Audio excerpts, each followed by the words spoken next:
Chapter 391. The imperial physician shook his head at Qin Yuru silently and followed Yujie out of the door of the main room with his servant.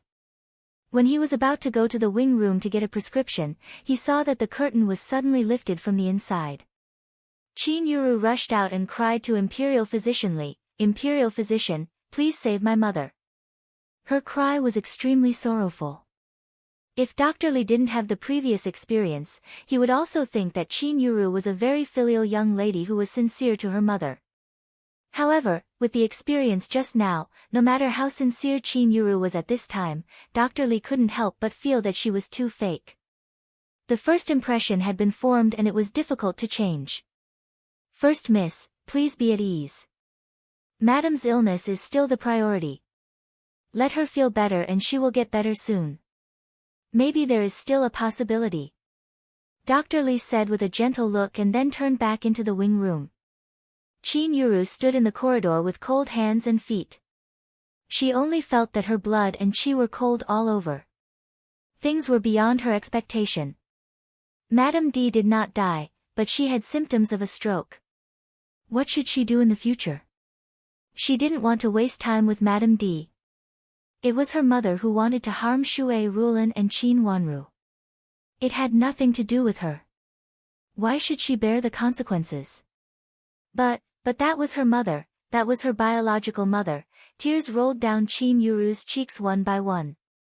This time, her tears were sincere.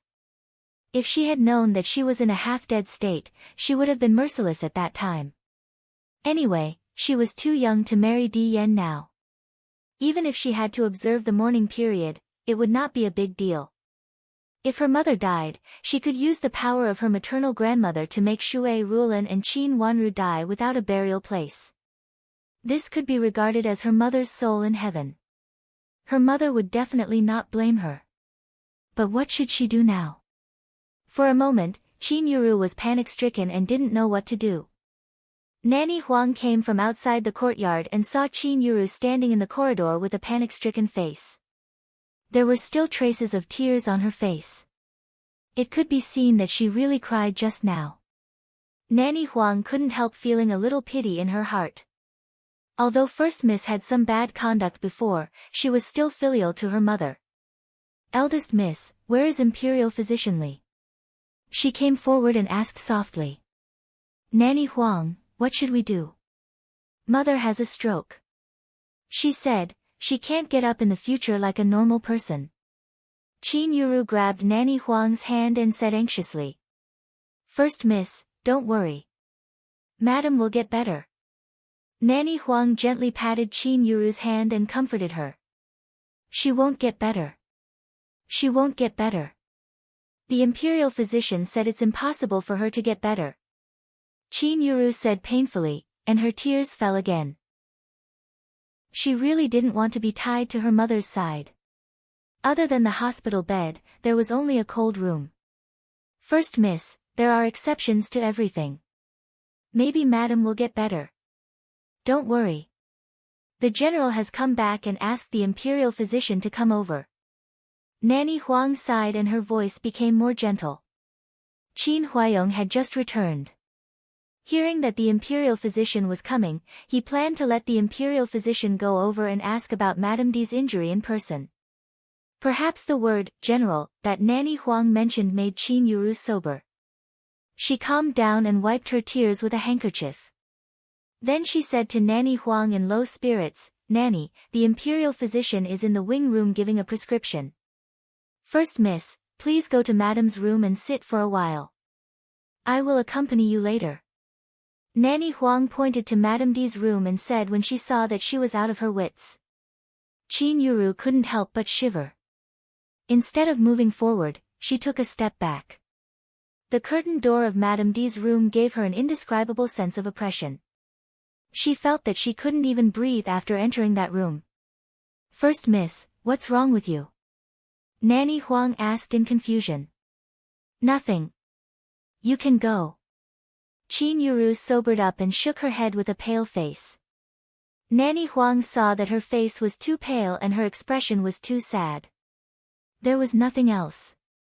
She thought that she was just shocked by Madame D's health, so she didn't say anything more and went to the wing room to pass the message. When she came out of the wing room, she found that Qin Yuru had already entered the main room. She didn't take it seriously and led the imperial physician to see Qin Huayong. When Qin Yuru entered the room, she saw Qin Wanru sitting on the chair in front of Madame D's dressing table. She was casually looking through the jewelry on Madame D's dressing table and talking to Yujie with interest from time to time. Occasionally, she would also gesture in the mirror. Nanny Zhou stood in front of the bed and frowned. It was obvious that she didn't like Qin Wanru's behavior, but she didn't dare to step forward to reprimand her. The current Qin Wanru was not the Qin Wanru of the past. Seeing Qin Yuru come in, Nanny Zhou's eyes lit up. She hurriedly stepped forward and called out, "First Miss." Then she glanced at Qin Wanru, who was sitting in front of the dressing table, and signaled her to speak. Unfortunately, Qin Yuru didn't notice her hint at all. At this moment, her mind was filled with the thought that if Madame D was sick, it would be inconvenient for her to appear in front of others.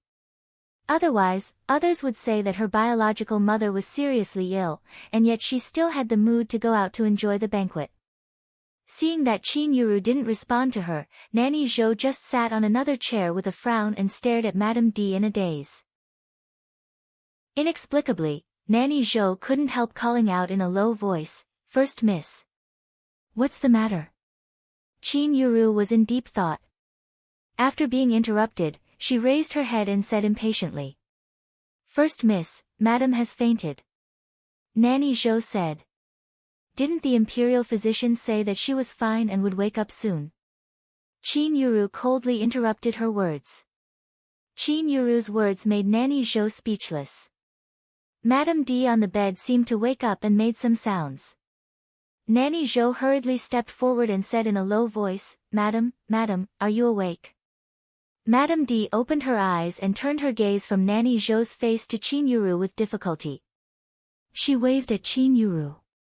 "First Miss, Madame asked you to come over," Nanny Zhou said in a low voice as soon as Madame D woke up.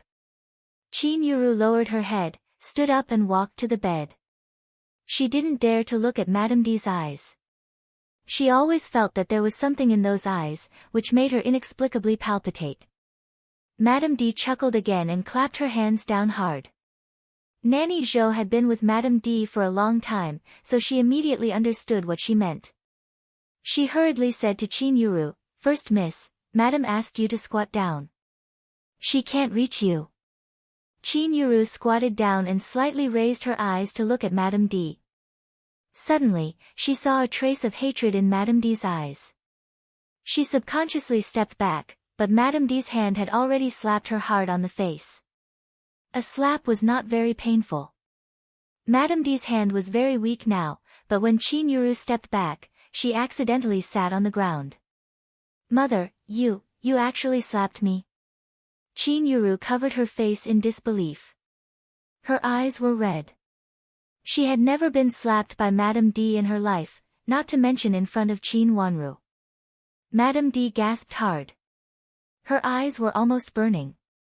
She looked at Qin Yuru with hatred, and her throat made a deeper sound, but she couldn't say anything. Madam, don't be angry. Let's talk this out. This is First Miss. Nanny Zhou was also stunned for a moment. At this time, she reacted and hurriedly reached out to grab Madame D's hand. Madame D freed herself from Nanny Zhou's grip and pointed at Qin Yuru fiercely. Although she didn't say anything, Qin Yuru knew that her mother knew that she wanted to kill Qin Yuru yesterday. Qin Yuru knew that her mother knew that she wanted to kill Qin Yuru yesterday. At this moment, she was ashamed, angry, hateful, and regretful. She reached out to cover her face, stood up and ran away in tears. She didn't know how to face Madame D now. Seeing Qin Yuru run away in tears, Madame D was angry and hateful. She was still angry and slapped Nanny Zhou's face hard. Then she turned her fierce eyes to the others in the room. At this time, she realized that there was another person in the room, and it was a person who made her angry. Qin Wanru, who was sitting in front of her dressing table and playing with her jewelry, was Qin Wanru. Madame D stared at Qin Wanru with hatred. If looks could kill, Qin Wanru would have been cut into pieces by now. Qin Wanru was not surprised by Madame D's vicious expression. Even if Madame D was angry with Qin Yuru, she would definitely vent her anger on Qin Wanru and her mother. People like Madame D and Qin Yuru would never find fault with themselves. They always thought that their bad situation was caused by others. Or perhaps they subconsciously felt that even if they failed to harm others and were harmed instead, it was still someone else's fault. Why couldn't others just stand there and let them kill them and make them suffer? Qin Wanru smiled and put a string of beads around her neck. She stood up and walked to the bed. She smiled elegantly and leisurely. Madame D is awake. That's great. Just now the imperial physician said that she needs to recuperate in the future. Then I will take care of Madame D. It's okay for me to look through everything in this room, right? Qin Wanru said with a smile. She reached out and gently touched her hand. Only then did Madame D see that Qin Wanru was wearing a huge ruby ring on her hand. It was the ruby ring that she liked the most. For a moment, Madame D was angry and hateful. She made a ha sound. Madame D, you agree, right? Thank you, Madame D. I heard that Madame D has a lot of good things at this time. Anyway, I have nothing to do with Madame D, so I will look through them. Qin Wanru deliberately misinterpreted her meaning. She tilted her head and looked at the box on the side with a little coquettishness. Her smile became more and more shallow, as if she found something interesting. Madame D shook Nanny Zhou's hand hard, pointed at Qin Wanru and shook her own hand with hatred. Chapter 392. Nanny Zhou, I'm here to serve your madam, said Qin Wanru with a smile. Qin Wanru smiled and turned her wrist indifferently. Madame D couldn't help but look at her wrist. She was furious when she saw it. She reached out to touch Qin Wanru's hand, but it was too far away and she couldn't reach it at all.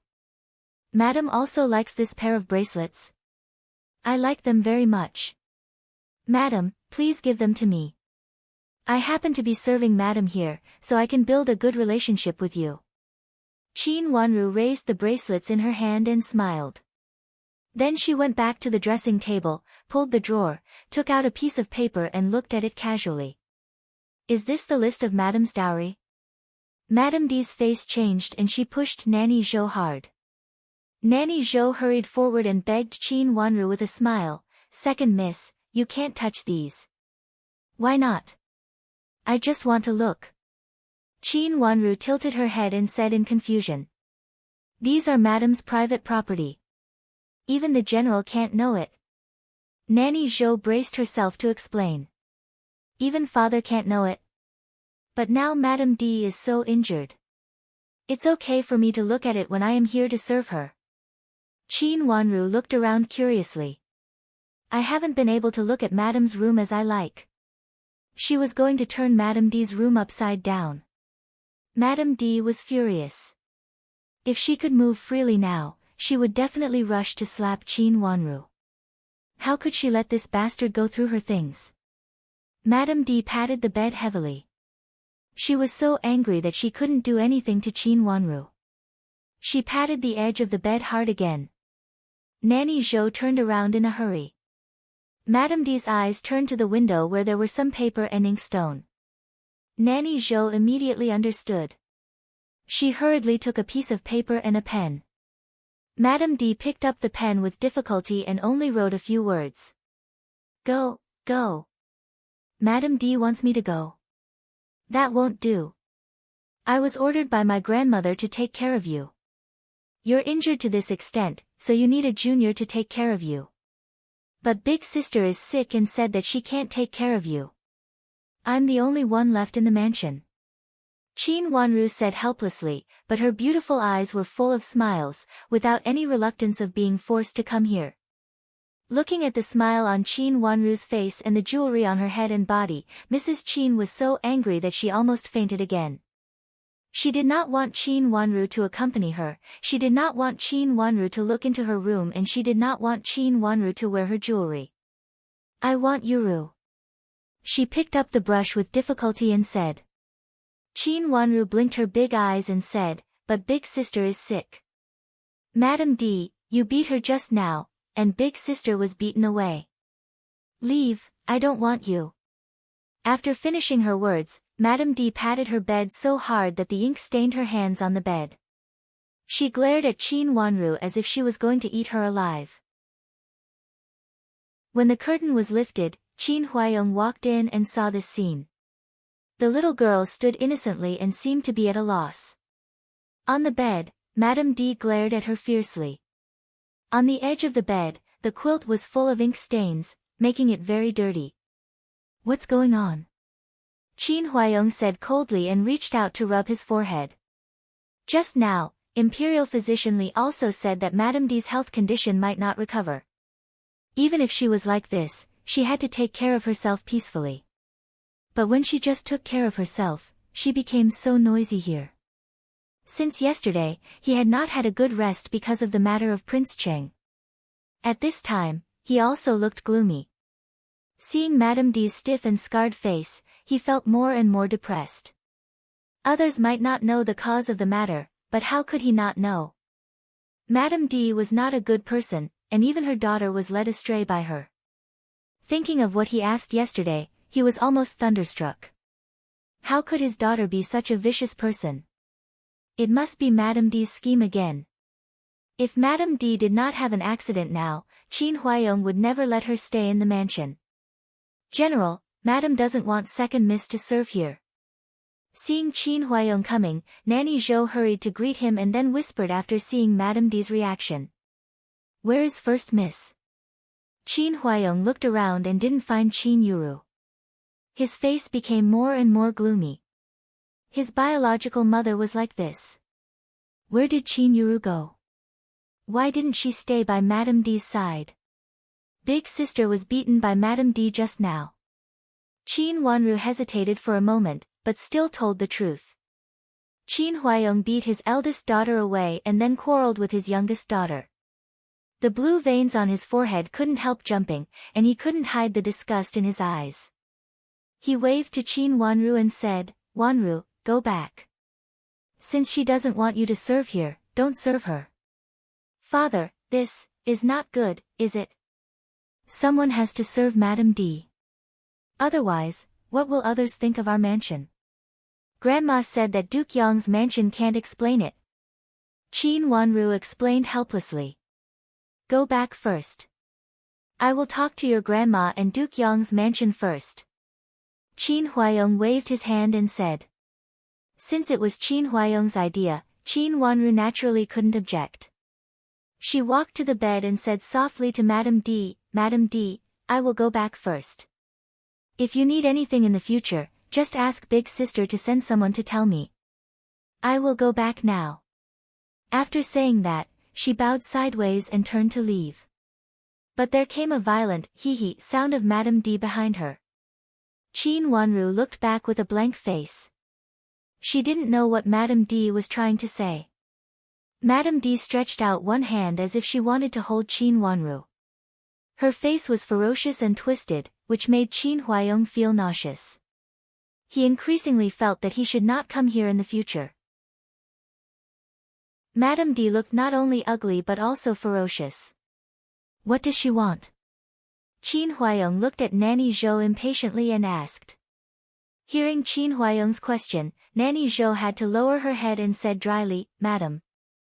Madam means that second miss is still wearing your jewelry, and needs to take it off before leaving.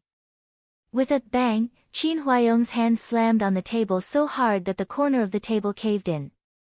Qin Huaiyong's face was livid and he said to Madam D harshly, at this time, you still care about these worldly possessions. Don't worry. If you die like this, I will bury these things with you, so that you won't feel worried. His words were filled with anger and extreme disgust, which fell into Madam D's ears without any disguise. Madam D struggled painfully for a while, and the blue veins on her forehead also stood out. She was still, hee-hee sound coming from her throat, but she couldn't say anything. She could only slap the edge of the bed hard. There was ink on the edge of the bed, and now it was even more messy. The bed, clothes, and quilt were all stained with ink, looking very dirty. Father, don't be angry. Wanru is not sensible. Just now, I saw some jewelry on the dressing table, so I took it and put it on. I'll put it back right away. At this time, Qin Wanru seemed to come to her senses and said hurriedly. She retreated to the dressing table, and Yujie hurried to take off the jewelry for her. Both the master and servant were trembling with fear, and it was obvious that they were scared by Madame D. After taking off the jewelry, Qin Wanru put it on the dressing table, and then bowed to Qin Huayong respectfully. Then, she left with Yujie in a hurry, as if there was some evil spirit chasing behind them. Seeing that Madame D drove Qin Wanru away, and there were no outsiders in the room, Qin Huayong sneered and said, Madame D, you know what you have done best. You reap what you sow. You want to hurt others, but you hurt yourself. At this time, you still dare to despise Wanru, and even care about your belongings. Someone like you will get into trouble. His words were ruthless, and Madame D's face turned blue and white, and she made a painful, hee-hee sound in her throat. Let Yuru accompany you in the future, and Wanru doesn't need to come here. Anyway, you don't treat her as a junior. She is only 11 years old, a child, and you can't tolerate her. Since you want to focus on recuperation now, she'd better not come, lest you are cruel and deliberately torture her.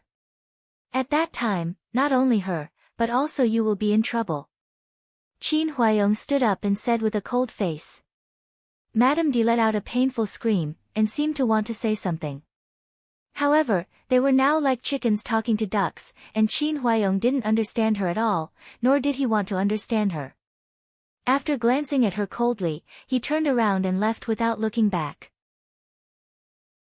Nanny Zhou wanted to say something, but in the end, she didn't dare to say anything. She could only watch Qin Huayong stride out of the door of the main room, and Madame D's more suppressed cry of pain came from behind, and it seemed that it was more than a hee-hee sound. Qin Huayong only felt sick and uncomfortable from the bottom of his heart towards this hee-hee sound that seemed to be laughing yet not laughing, crying yet not crying. It was as if he had eaten something dirty that he couldn't swallow or spit out. It was extremely uncomfortable. And the atmosphere in Madame D's room also made him a little uncomfortable, as if the whole room was gloomy and cold, and it was suffocating. Father, why are you here? When he just walked out of the door, Qin Yuru suddenly rushed in front of him, and said with surprise. She heard that Qin Huayong came, so she came again. Qin Huayong's eyes fell on Qin Yuru's slightly red and swollen face, and his eyes were deep. He pursed his lips, and after a long time, when Qin Yuru was stared at and lowered her head, he said slowly, I heard that you are not in good health. A little bit sick. Qin Yuru lowered her head. Since you are just a little sick, you will take care of your mother from now on. Qin Huayong said slowly, and his eyes narrowed, showing a bit of coldness that he didn't usually have. Isn't there still second sister? Qin Yuru trembled under his gaze and said anxiously. She was driven away by your mother. Qin Huayong said coldly. Chapter 393. Your mother drove Wanru away. You have to be more careful in the future. Don't let your mother be too tired. She is your biological mother. Although she is not good to others, she has never been bad to you. Qin Huayong said coldly. After that, he did not explain more and turned to leave. No, father, how can this be? Qin Yuru's sorrowful voice came from behind, with a little anger that had not been there before. Qin Huayong acted as if he didn't hear anything and continued to walk forward. After returning from Madame D's Yulan Pavilion, Qin Wanru went back to Xining Pavilion first. Surprisingly, Shui Rulan was there.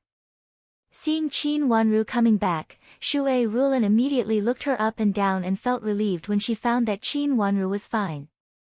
After asking her to sit down and asking a maid to serve tea, she asked softly, Wanru, what's the matter? Nothing. Father asked me to come back, saying that Madame D will be taken care of by big sister. Qin Wanru said with a smile, picked up the teacup at hand and took a sip. "Isn't your eldest sister sick?" Old grandma asked in surprise. "I was very sick before. When I went there, I needed 2 servant girls to support me. Now I'm much better. Basically, I don't need to be supported anymore," Qin Wanru said with a smile. These words were very meaningful. Madame Dowager thought about it and her expression became gloomy. She sighed softly and said, "That is her biological mother. Now that she is injured like this, don't you want to take care of her?" Old grandma just thought that Qin Yuru didn't want to take care of Madame D, but she didn't know that there were many other reasons behind it. This may be because Madame D's injury was too sudden, Qin Wanru said vaguely. Since her father did not tell Madame Dowager and Shui Rulan, it was inconvenient for her to say more. Yuru is getting more and more. Old grandma did not believe what she said. She knew Qin Yuru's selfish and heartless character very well. She knew that Qin Yuru must be unwilling to serve Madame D, which was why she made so many troubles. Old grandma did not think this way at first because she thought that Qin Yuru would not do such things even if she was wrong. Now thinking about her character, she would really do that. In fact, she learned this from Madame D. Madame D reaped what she sowed. What did the imperial physicians say? The old mistress sighed and changed the topic. She didn't want to care about the matter between the mother and daughter anymore. She must have strained the vocal cord in her neck. She may not be able to speak in the future. But that's not the worst part. Madame D has a slight stroke. She may not be able to move half of her body. In the future, she not only needs someone to take care of her, but also needs to take good care of her. Remember not to get emotional. Qin Wanru sorted out the imperial physician's words and said. Madame Dowager and Shui Rulan looked at each other in astonishment. Neither of them had thought that it would be so serious. Would it mean that he would not be able to take care of himself in the future and might not even be able to speak? Is that what the imperial physician said? Old grandma asked in disbelief. Yes, my father should have known it, so he specially went to Madame D's yard to have a look. He happened to see Madame D throwing a tantrum, so he asked me to come back, Qin Wanru said. Even though Madame D had done so many abominable things before, she deserved what she had done now. After knowing that she had fallen into such a situation, Qin Huayong would definitely go to have a look. This was also an important reason why Qin Wanru deliberately irritated Madame D. In the current situation, Madame D definitely needed someone to take care of her for a long time. Although it didn't mean that a daughter must do everything by herself, she must take more care of her. She would not attend the banquets outside if possible. This made Qin Yuru, who wanted to show off in front of others and wanted to meet old Madame of Duke Xing's mansion as soon as possible to acknowledge her, unable to bear it. Qin Wanru had never thought of serving Madame D by her side. Madame D's situation was not very good at first glance. Even if she didn't feel Madame D's pulse, she knew that she should take good care of her. Madame D became like this because of Qin Yuru, so she couldn't take good care of her. If Qin Wanru took good care of her, no one would say good things about her. But if she took bad care of Madame D, the trouble would inevitably be blamed on her. Moreover, she was not a saint. How could she repay kindness with kindness? Evil people would be tortured by evil people. But she had to go. Duke Yong's mansion would make trouble, and Madame D would also make trouble. But just now, Madame D looked at her with eyes that almost dripped venom, and she knew that Madame D blamed the trouble on her and her mother. Things just happened, and Madame D didn't want to torture her for the time being. But after a period of time, Madame D would definitely ask her to take care of Madame D, and then find ways to torture her. With her current body, it was extremely easy for her to pretend to be unconscious or unconscious. Qin Wanru didn't want to get involved in this kind of thing, so it was better to take action immediately and show that she would take care of Madame D.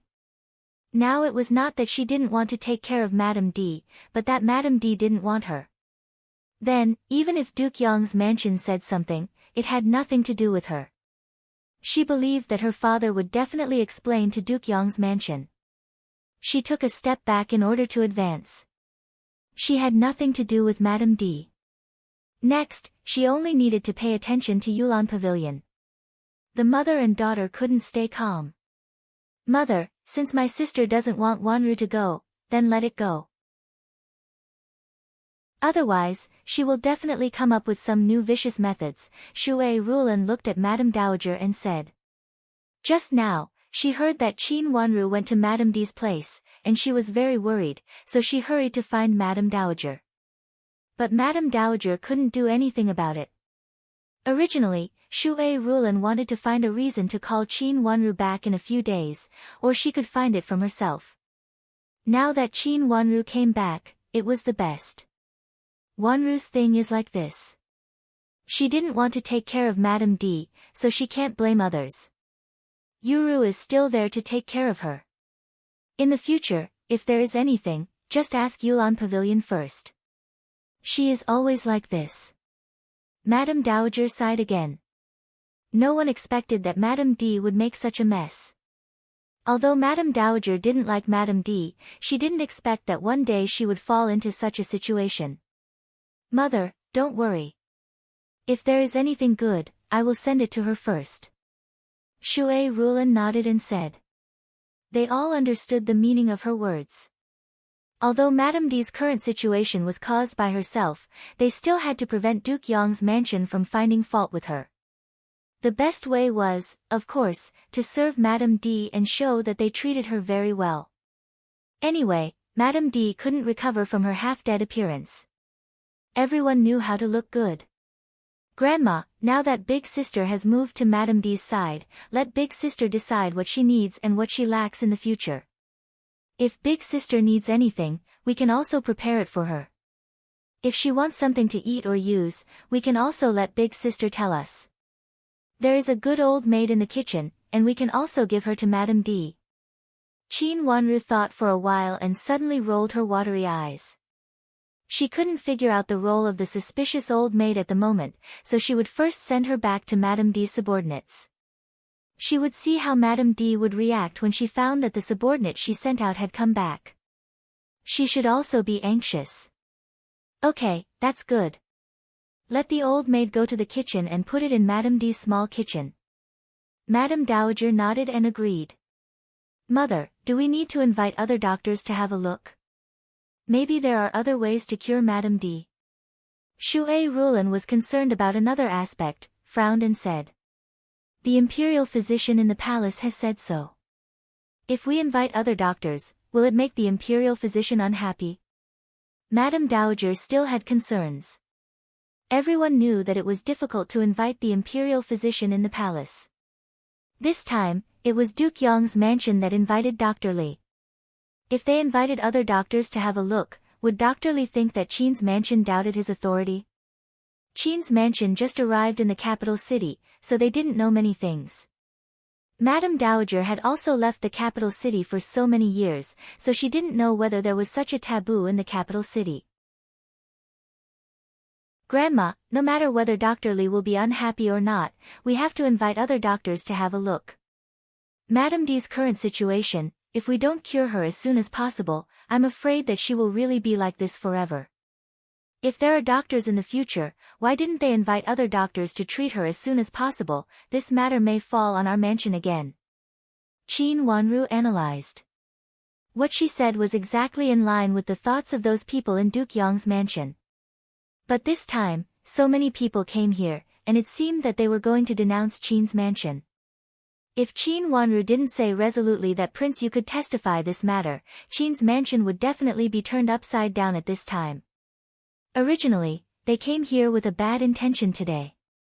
Mother, let's invite other doctors.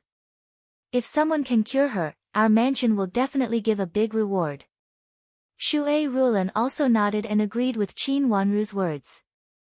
No matter whether they could save Madame D or not, Qin's mansion must be sincere and try their best to cure Madame D. Okay, I will ask Nanny Duan to talk to your father later and let him decide. Madame Dowager nodded, but she still had some concerns, so she simply pushed the matter to Qin Huayong. After all, Qin Huayong was a man and knew the situation outside. Those things were beneficial to Qin's mansion and him, so they should do as he said. After discussing this matter, Qin Wanru talked with them for a while and then left with Shui Rulan. When they arrived at the door, Shui Rulan looked at Qin Wanru and seemed to want to say something but stopped on second thought. "Mother, do you have something to say to me?" Qin Wanru looked at Shui Rulan and knew that she had something to say, so she asked with a smile. "Wanru, I do have something to ask you." Shui Rulan said and turned to the garden, followed by Qin Wanru. Seeing that Qin Wanru followed, Shui Rulan thought for a while and said, "Wanru, what do you think of young Master Qi Tianyu?" "What do you think?" Qin Wanru raised her head in astonishment, looked at Shui Rulan with confusion and said, "Mother, what do you mean by asking this? Your father said that Qi Tianyu's writing is excellent and has been recognized by the great scholars in the capital city. He is also very famous among the scholars who will take the exam. Many people expect that he will definitely pass the exam. And now he is also appreciated by Duke Xing. It is said that on the one hand, it is because of Qi Rongji, on the other hand, it is because of himself. Your father thinks that he will have a bright future." Although it sounded like a happy event, Shui Rulan frowned tightly and looked at Qin Wanru with hesitation. She was a woman and didn't think this was the most important thing. If she hated it, it was useless even if he had a bright future. Chapter 394. "Wanru, do you know what you are talking about?" Shui Rulan stopped, looked at her with a serious face, and said seriously. Shui Rulan did not expect Qin Wanru's reaction. She guessed that Qin Wanru might not like it, but she did not expect that Qin Wanru was so direct and decisive, and did not leave any way out for herself. "Mother, I know what father means.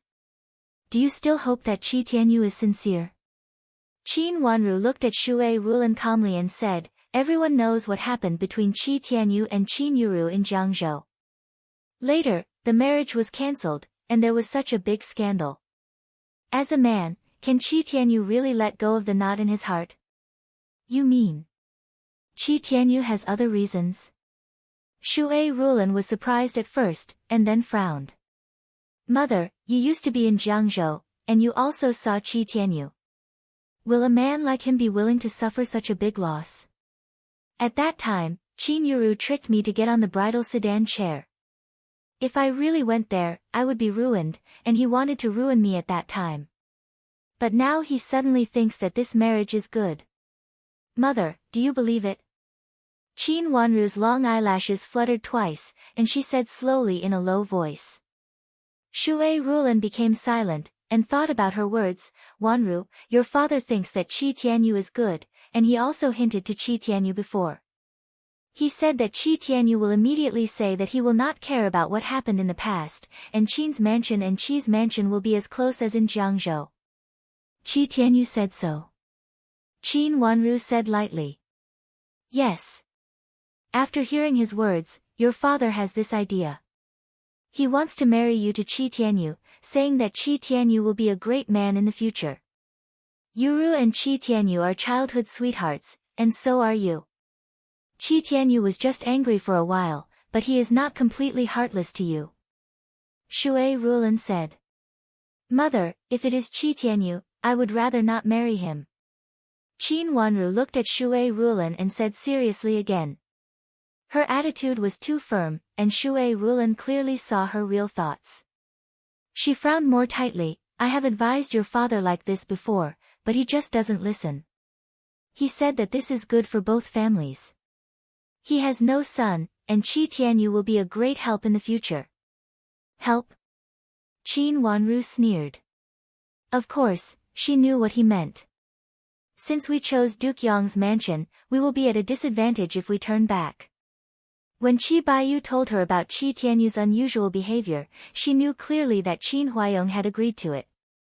It was not a surprise that Qi Tianyu appeared in her mansion again and again, but she did not expect that Qi Tianyu had such a plan. "Wanru, I also told your father at that time. I'm afraid it's not easy to solve this problem. Your father just likes Qi Tianyu and thinks he's good in everything." Shui Rulan said hesitantly. At that time, she had expected that Qin Wanru would not like it. Jiangzhou was such a big thing, and it was almost ruined. How could Qin Wanru not care about it? Mother, you should tell father that I don't want to. Qin Wanru said after thinking for a while. She had already guessed it. Although Shui Rulan's words were sudden, she already had a countermeasure in her heart, so she did not feel it was sudden. Previously, everyone did not say anything, so it was not convenient for her to say anything. But now that it had been revealed, she felt that she could say something directly. Qi Tianyu? Did he really think that she was the caged bird in her last life, who was forced to retreat again and finally fell into a dead end? I also think so. I will tell your father, but I'm afraid it's not easy to dispel his idea. Shui Rulan sighed. Qin Huayong had always been a person with his own ideas, and it was difficult for him to be persuaded. Mother, this thing can be done slowly. Such a big thing happened in the capital city, and now no one is in the mood to talk about marriage. Father is also very busy now. Moreover, I'm still young, so it's not urgent. Qin Wanru smiled slightly and said calmly. Although there were people who got engaged at the age of 11 in the capital city, it was a minority. Moreover, it was a troubled time now, and it would not be peaceful during this period, which would make her father have no time to care about her and Qi Tianyu. Moreover, her mother said that she was not willing to marry him. According to her father's character, he should let Qi Tianyu contact her more to eliminate her resistance. This was a good thing for her. She would like to see how shameless Qi Tianyu was. He secretly seduced Qin Yuru and tried to please her in front of her, hoping that she would marry him. He was smooth in dealing with people and scheming, wasn't that what they were talking about? Relying on her young age, even if what he said was a little impulsive, so what? She slightly raised the corner of her mouth, and silently raised a trace of a cold smile. In her last life, Qi Tianyu and Qin Yuru had deceived her, and in this life, they still wanted to deceive her. The next few days in the capital city were not peaceful. Even though it was the spring festival, everyone was much quieter. In the past, there were less lively banquets at this time. Except for some close friends, there would basically not be any large banquets. Many people were secretly paying attention to the assassination of Prince Cheng, so they also noticed Prince Cheng, who was devoted to Buddhism. Previously, everyone had heard that Prince Cheng was devoted to Buddhism. Because of his strong Buddhist heart, he had not married a wife and did not have a concubine in his mansion even though he was in his 20s. The servants around him were all manservants. When he went out, he wore plain clothes and rarely appeared in the capital city. Basically, he stayed in the temple he chose. In the past, he had never been seen going down the mountain during the spring festival. Basically, he stayed in the Buddha hall night after night. In this life, everyone also thought so at the beginning. But later, they found that Prince Cheng had secretly gone down the mountain. Some quick-witted people immediately thought that if it were not for the assassination this time, no one would know whether Prince Cheng had gone down the mountain or not. Could it be assumed that Prince Cheng also went down the mountain secretly in the past? Or, the spies in the capital city did not find that Prince Cheng went down the mountain? What did it mean?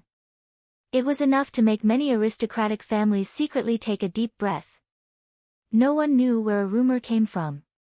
Although it was not a legend in the open, more and more people knew it. The late emperor abandoned Chu Luchen, who was originally a baby, and let the current emperor ascend the throne. It was said that before the late emperor died, he felt that his son was too young to be the emperor. He was afraid that some treacherous officials would take the opportunity to bring disaster to the country. It was said that many young emperors in history had been supported in this way. Therefore, he passed the throne to the current emperor, saying that the younger brother would inherit the throne. This was also the opinion of many people who believed that the current emperor was the legitimate emperor, and it was also the opinion that the officials had been promoting. No matter whether this was true or not, the current emperor relied on this to create momentum and become the legitimate emperor of the royal family. Of course, after ascending the throne, the emperor also said that he would treat his nephew equally and treat his nephew as his own son. He even said that if Chu Luqian was promising in the future, he could also inherit the throne. Of course, what did the so-called promising mean? Although people could not distinguish it, Chu Luqian, who was sick and weak, blocked all the rumors. He was in a precarious situation, so what else could they ask of him? It seemed that he would live even shorter than the current emperor, so it was impossible for Chu Luqian to inherit the throne. But now, somehow, this rumor came out again. This time, the protagonist of the rumor had nothing to do with Chu Luqian, but the current emperor and the current Prince Cheng.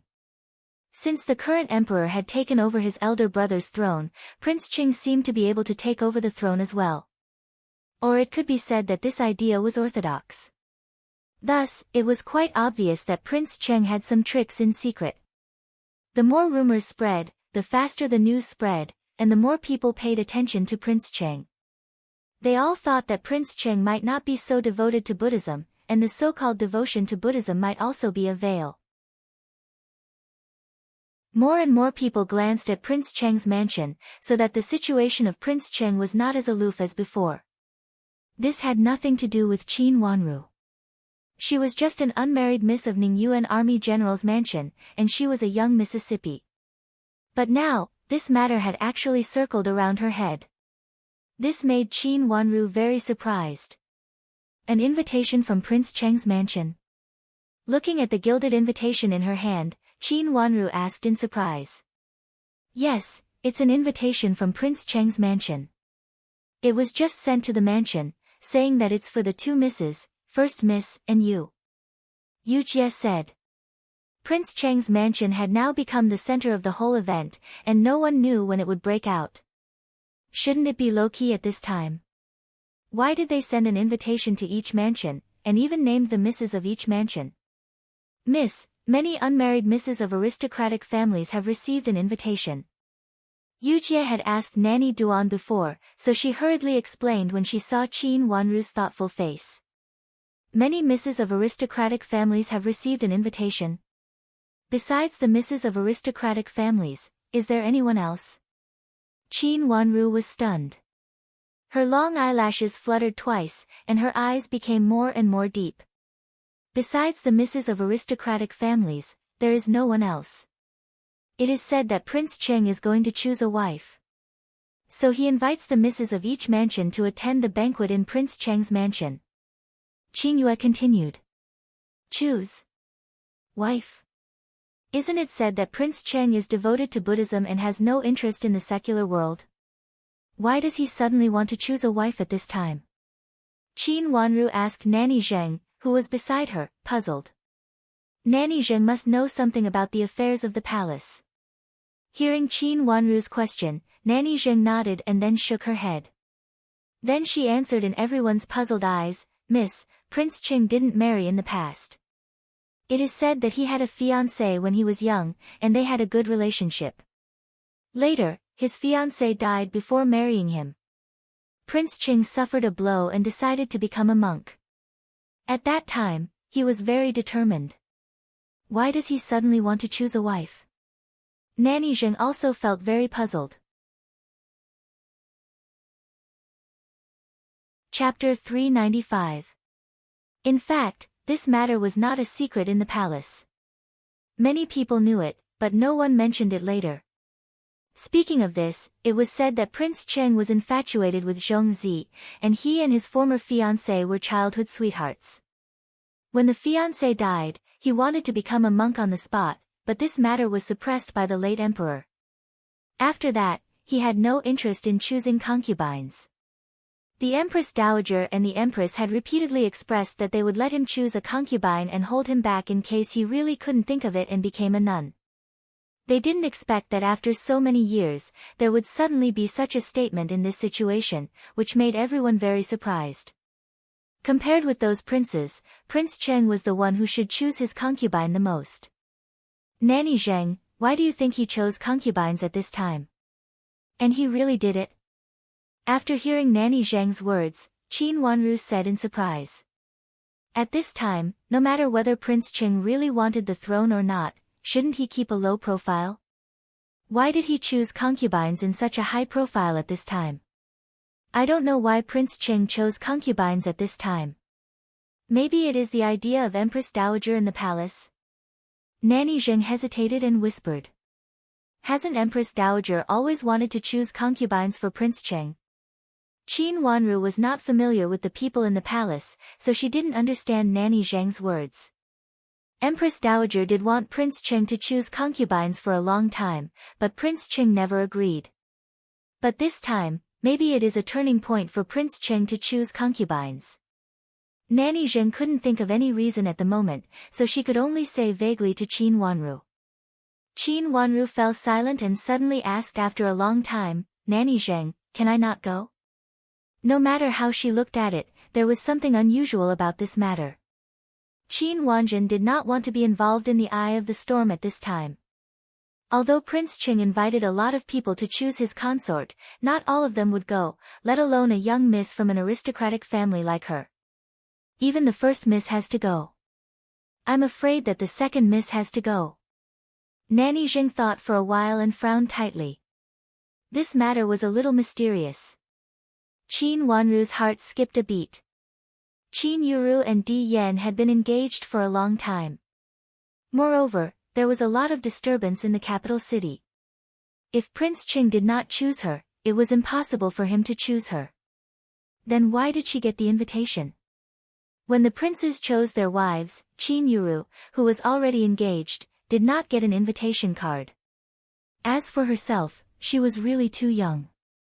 For Prince Cheng, his age should be matched with a miss who was at least 15 or 16 years old and was in the prime of her youth. It seemed that a miss at her age would just nod her head and join in the fun. So why did he invite a girl like her? Isn't it the same as not going with me? With doubts in his heart, he couldn't help spitting it out. Yujia and Qin Yu looked at each other and didn't understand what she meant for a while. But Nanny Zheng understood and her eyes suddenly lit up. Miss, I got it. You and First Miss are actually there to count the number of people. I don't think they will choose you. Or maybe they have already chosen the candidates. But if they don't choose you, it seems that they are taking Prince Cheng's marriage too lightly. So they made such a big banquet. This guess was 80 or 90% accurate. Qin Wanru had lived in the palace and knew that some people in the palace thought differently from people outside the palace. Obviously, one thing only needed to be said face to face. But because there were too many concerns, it was necessary to choose a euphemistic way. The so-called euphemistic way was to go around in circles, and finally, there was no choice but to choose this one. I think that the candidate is not very good, or Prince Cheng is not very satisfied with the candidate, so he made such a scene. Nanny Zheng added. Qin Wanru understood this and immediately stopped thinking. She pulled her handkerchief with her fingers and her eyes became more and more deep. Of course, she didn't think it was better not to go. This thing was mysterious. Even if they were watching a play, they could also be regarded as a play by others. No one would know who was singing and who was the mastermind behind the scenes until the end of the show. But she couldn't find a reason. Even Qin Yuru wanted to go, how could she not go? What if I don't go? After hesitating for a while, Qin Wanru still asked. You cannot go if you have a good reason. But if you don't go for no reason, you will definitely offend the nobles in the palace. The so-called nobles might be the Empress Dowager, or even the Emperor. Nanny Zheng's words included several noble people in the palace, which made Qin Wanru more and more silent. It was impossible to pretend to be sick. There were so many imperial physicians in the palace, and it was difficult to fool any one of them. Moreover, Qin Wanru didn't want to pretend to be sick. Otherwise, when Qi Tianyu and Qin Yuru did something, it would be inconvenient for her to go out, and they would take the initiative. What else could be more important than the royal family's affairs? Therefore, she couldn't refuse this thing. She didn't want to go to watch the play, for fear that she would be entangled with the play, but she couldn't refuse, which was also difficult. Then I have to go.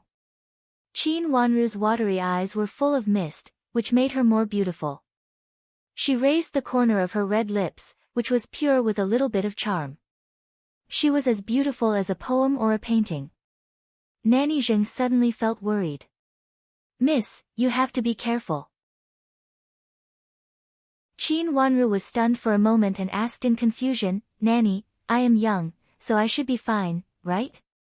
Prince Cheng was not young, and he was about the same age as Qin Huayong, so it was impossible for her to contact him. "Miss, in addition to the position of princess, there are other concubines. If this is really Prince Cheng's concubine selection, and Prince Cheng agrees to the selection, it is impossible for Prince Cheng to select only one concubine at his age, right? Even if the palace approves the princess, at least one or two concubines should be approved by Prince Cheng himself, right?" Nanny Zheng hinted. She secretly sighed in her heart. Her mistress had such a devastatingly beautiful face. It was just that she was a little too young, so she wasn't that outstanding. However, anyone who saw her would feel that this second miss of the Qin residence would definitely be stunning in a few years.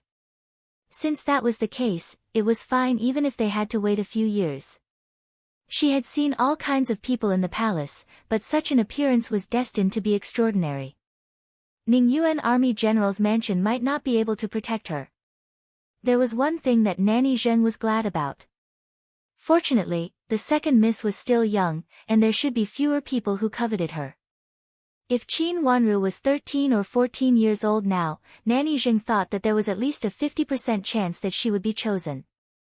But now she was 11 years old, which was indeed a little young, but it could not guarantee that she would not be chosen.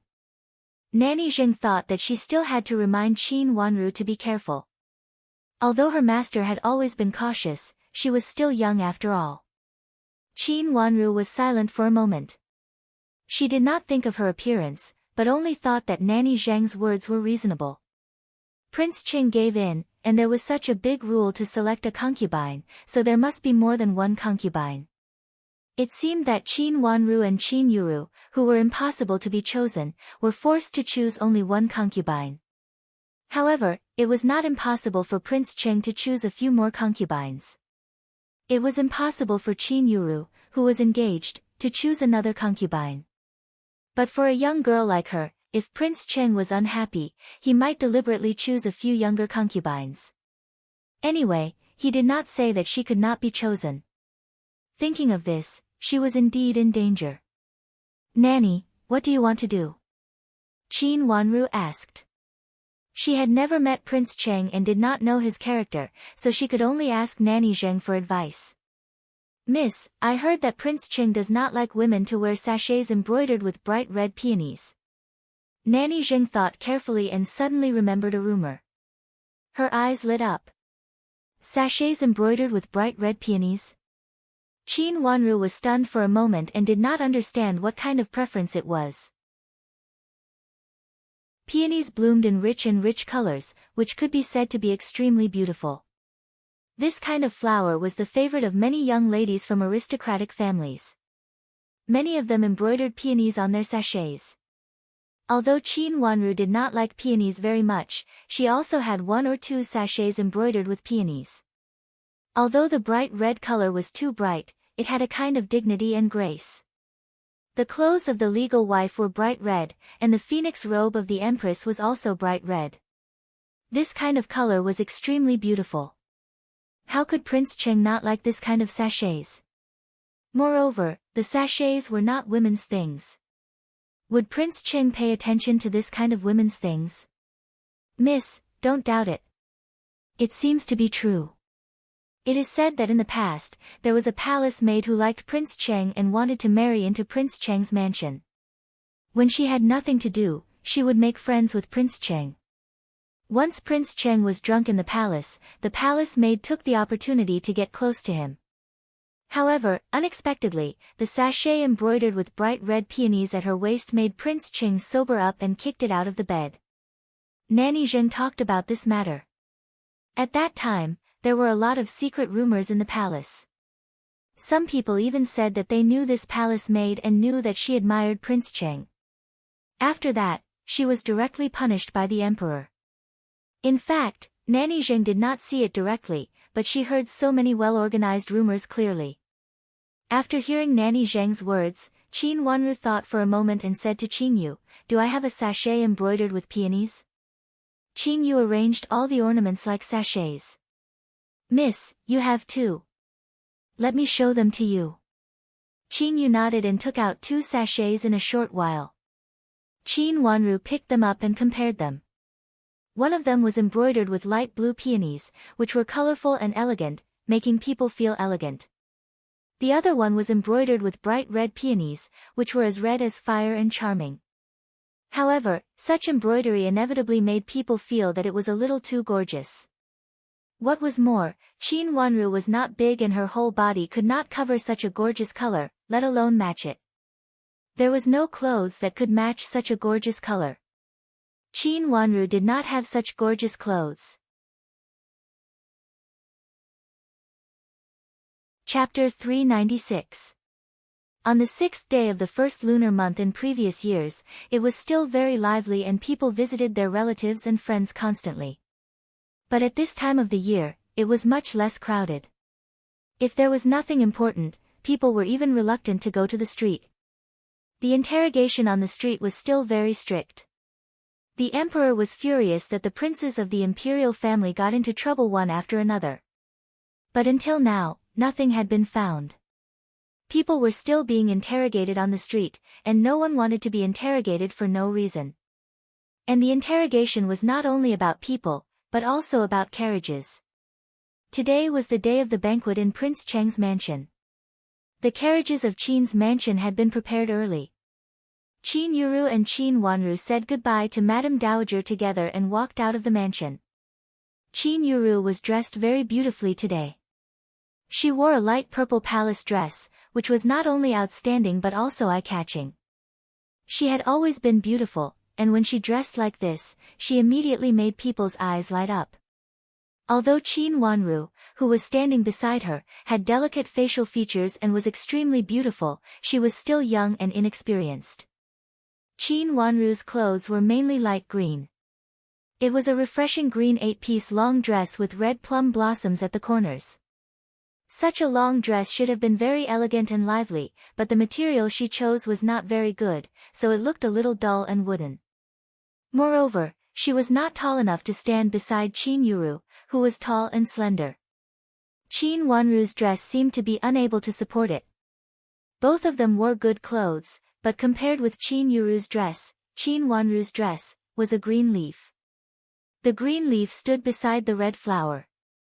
She was short and young, so people first saw Qin Yuru, who was beautifully dressed.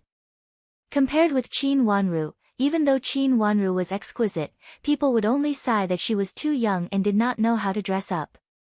It seemed that this dress was clearly made to set off Qin Yuru. This dress was sewn by Qin Wanru and her maids after working overtime these days. This time when she went to Prince Cheng's mansion, she did not want to be conspicuous at all, but she could not comb all her hair down and make herself look sloppy like last time.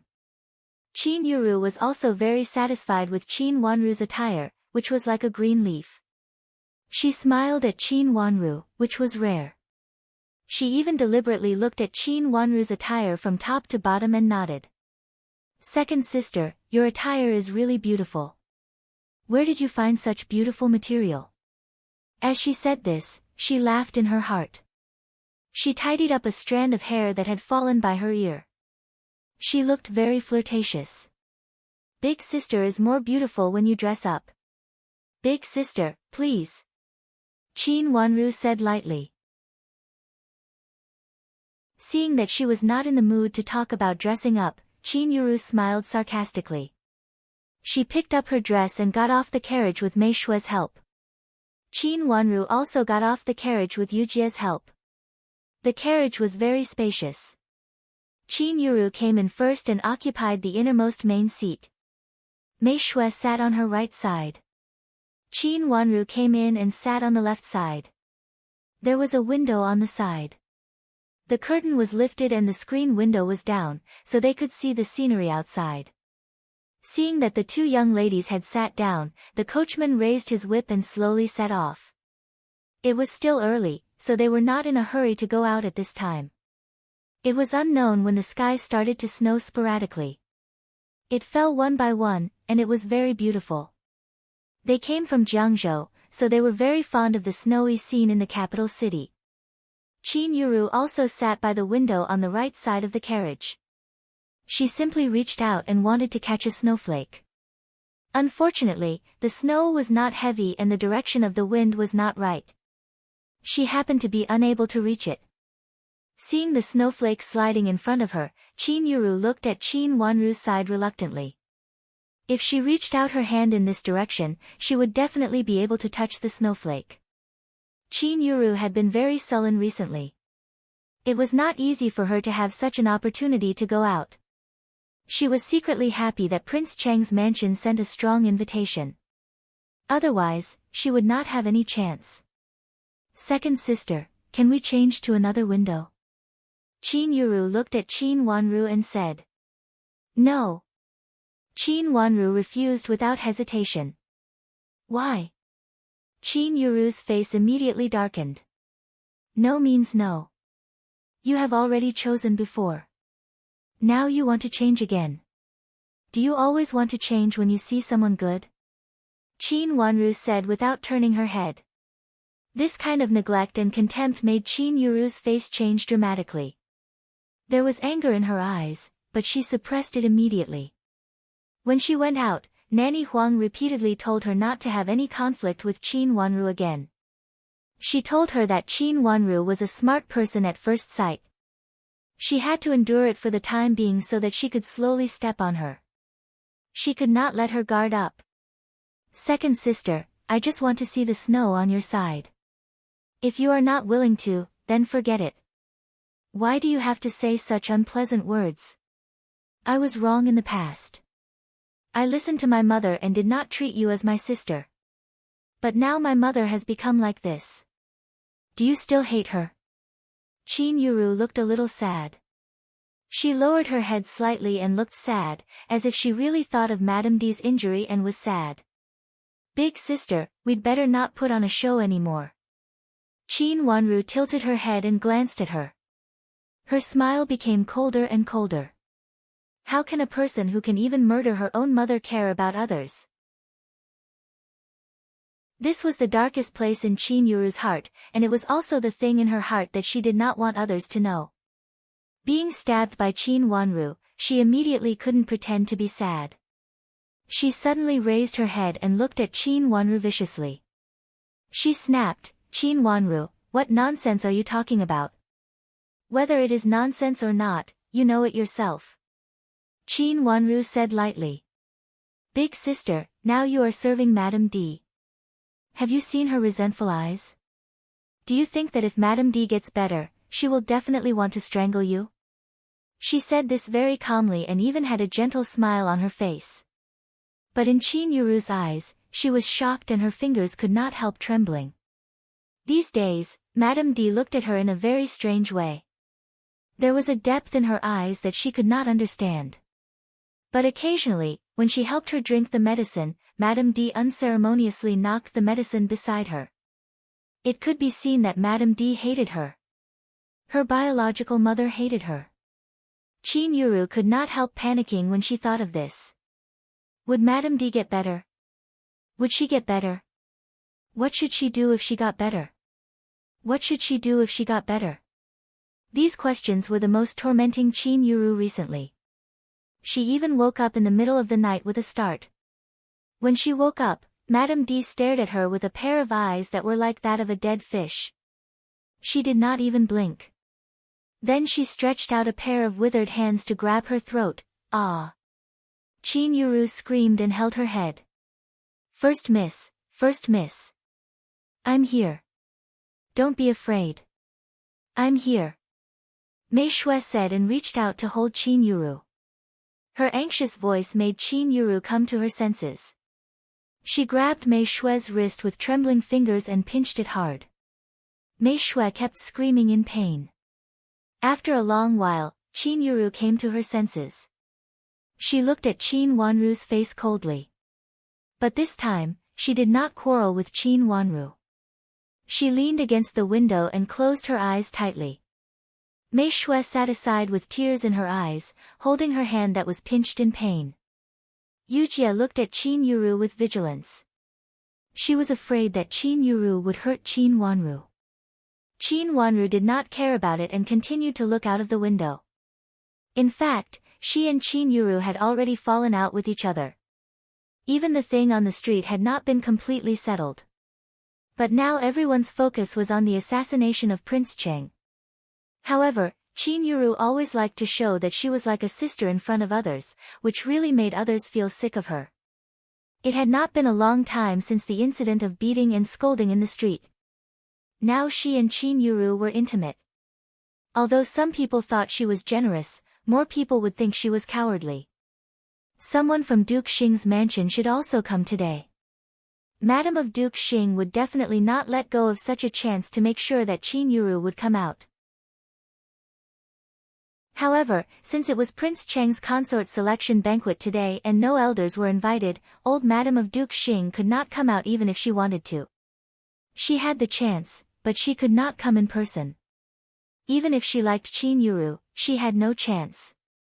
Therefore, she would definitely ask other people from Duke Xing's mansion to find a chance to contact Qin Yuru. The first miss of Duke Xing's mansion was noble. Naturally, she would not do such a thing. She would not get involved. Then the most likely person should be the daughter of a concubine. A trace of deepness flashed in her watery eyes. Prince Cheng's mansion should be very lively today, so she had to be more careful. He was already prepared for this. He straightened his clothes and turned his attention to the window. "Miss, what's going on outside?"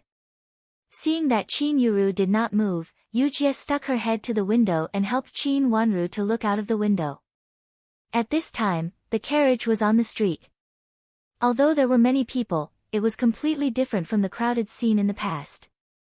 It was much more deserted.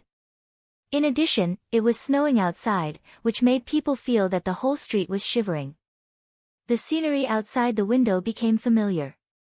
Looking at this familiar scenery, Yujie could not help but let out a low, but immediately stopped talking. She turned her head to look at Qin Yuru. Seeing that Qin Yuru was still leaning against the window with her eyes closed, she was relieved and gently pulled Qin Wanru's sleeves. Qin Wanru nodded. She had long known that this road led to Butterfly Clothing Shop. They were about to arrive at Butterfly Clothing Shop. Recently, she had been so busy that she did not have time to go out to see Nanny Dong. However, on the eve of the new year, she asked Qin Yu to prepare a gift and send it to Nanny Dong. She had to find time to ask about what Nanny Dong had told her last time. Thinking of this, she saw the door of Butterfly Clothing Shop. The people at the door were not bad. Women in gorgeous clothes were coming and going. However, it was a little worse than a few days ago. It should be because of the assassination in the capital city, which also reduced the business of Butterfly Clothing Shop. But the next moment, Qin Wanru's watery eyes suddenly widened. She saw Nanny Dong was not in the shop, but in an alley outside the shop with a man. She only saw the back of the man. They seemed to be talking about something. Then the carriage flashed by, and she inexplicably felt a little familiar. Chapter 397. As the carriage passed by, Qin Yuru's eyes became a little gloomy. She should have seen this man in her last life, and she should have seen him several times. When she passed by just now, although she only saw his back and side profile, she still felt that he was familiar. However, when she thought about it carefully, she had no clue. Miss. A voice came into her ears, which made her come back to her senses. What's the matter? She turned to look at Yujie. Miss, why are they still checking people on the road?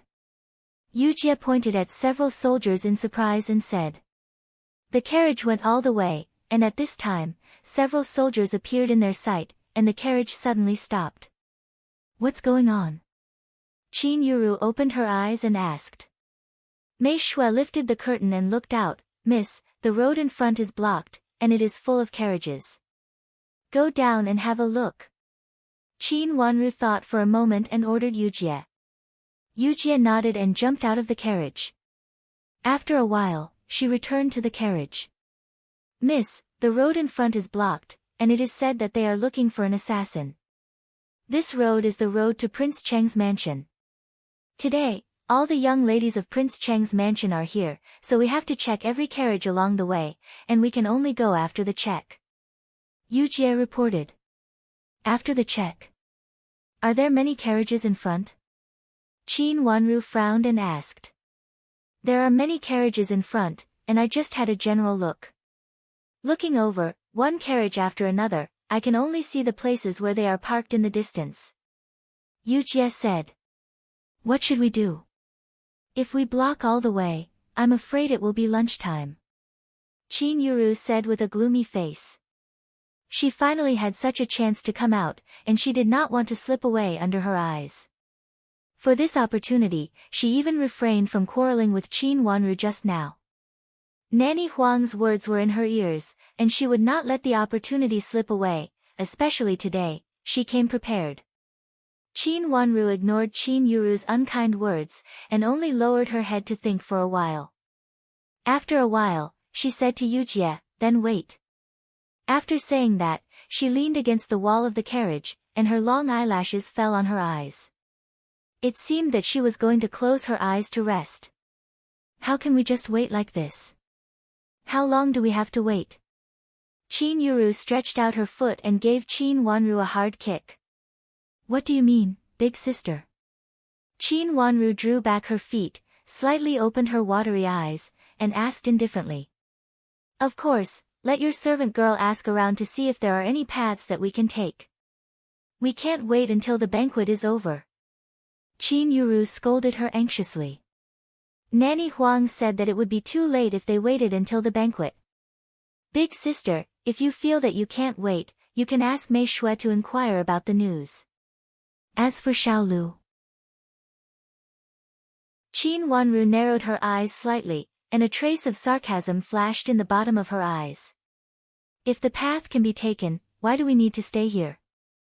I'm afraid there are many young ladies who are eager to go to Prince Cheng's mansion. Although she was not in love with Prince Cheng, there were many young ladies who were full of imagination about Prince Cheng. Compared with people who came to the capital for the first time, other young ladies from aristocratic families were more familiar with the roads. However, since everyone had to block here, it was obvious that they couldn't take the path, or there were no shortcuts. In fact, Qin Wanru thought it was good. They blocked the road, and everyone was here. Even if it was late when they arrived at Prince Cheng's mansion, they could leave after a hasty banquet. The reason was naturally that they were worried about Madame D in the mansion.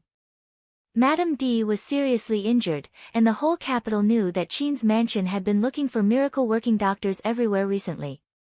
However, no matter who came to see Madame D, there was only one sentence, which was to take good care of her. What would happen next depended on the treatment. Now no one dared to say that Madame D would definitely recover. This answer was within Qin Wanru's expectation. Although she did not directly feel Madame D's pulse at that time, she could still see Madame D's condition. Even Imperial Physician Li in the Imperial Palace said that he could do nothing. How many miracle-working doctors were there in the world? If there were really doctors whose medical skills were better than imperial physicians in the Imperial Palace, they would have been summoned to the Imperial Palace to see Chu Luchen. Compared with Chu Luchen, Madame D was really nothing. However, this reason was a good reason to leave Prince Cheng's mansion. Since the invitation card had come, she could not refuse it, but it was okay to leave earlier. Qin Wanru sensitively felt that Prince Cheng's mansion had become the center of turmoil, and it was best to stay away from it at this time. However, she thought so, but Qin Yuru did not seem to think so. She frowned slightly, looked Qin Yuru up and down, and had an idea. Could it be that Qin Yuru had other thoughts about Prince Cheng? If Mei Shui is gone, I will have no servant girl to serve me. Qin Yuru stared at Qin Wanru and said naturally. Her words were so self-righteous that Qin Wanru almost laughed out of anger. At this time, Qin Yuru was still so arrogant. She still thought that Qin Wanru was the Qin Wanru in Jiangzhou, and she would do whatever Qin Wanru asked her to do. She ordered Qin Wanru around like a servant girl. Big sister, you must be joking. I only have one servant girl. Qin Wanru said lightly, and then directly closed her eyes, ignoring Qin Yuru. Hey, why are you like this?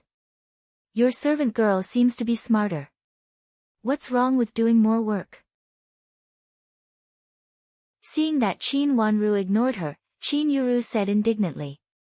Yujie, get off the car and ask if there is any path to take. Seeing that Qin Wanru ignored her, Qin Yuru turned to Yujie and ordered. First Miss, I am the servant girl of 2nd Mississippi. Since 2nd Miss doesn't allow me to get off the car, I dare not get off. Yujie had always disliked Qin Yuru. At this time, when she heard Qin Yuru's continuous shouting, she could not stand it anymore. After hearing what Qin Yuru said, she immediately answered. Her words sounded respectful, but in fact, she completely ignored her. Qin Yuru was so angry that her hands and feet were cold. If it were not for the wrong time and place, she would have slapped her. She suppressed her anger and said to Mei Shui, who was beside her, get off the car and ask. Yes. Mei Shui said hurriedly, and then jumped off the carriage. After a while, she came back and reported anxiously, First Miss, the carriages that have been blocked are not allowed to leave. They said that they need to check carefully.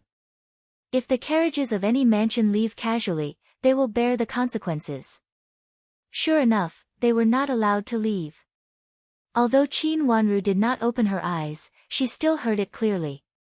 Knowing that this traffic jam was inevitable, she became more and more happy, still leaning against the wall and closing her eyes to rest.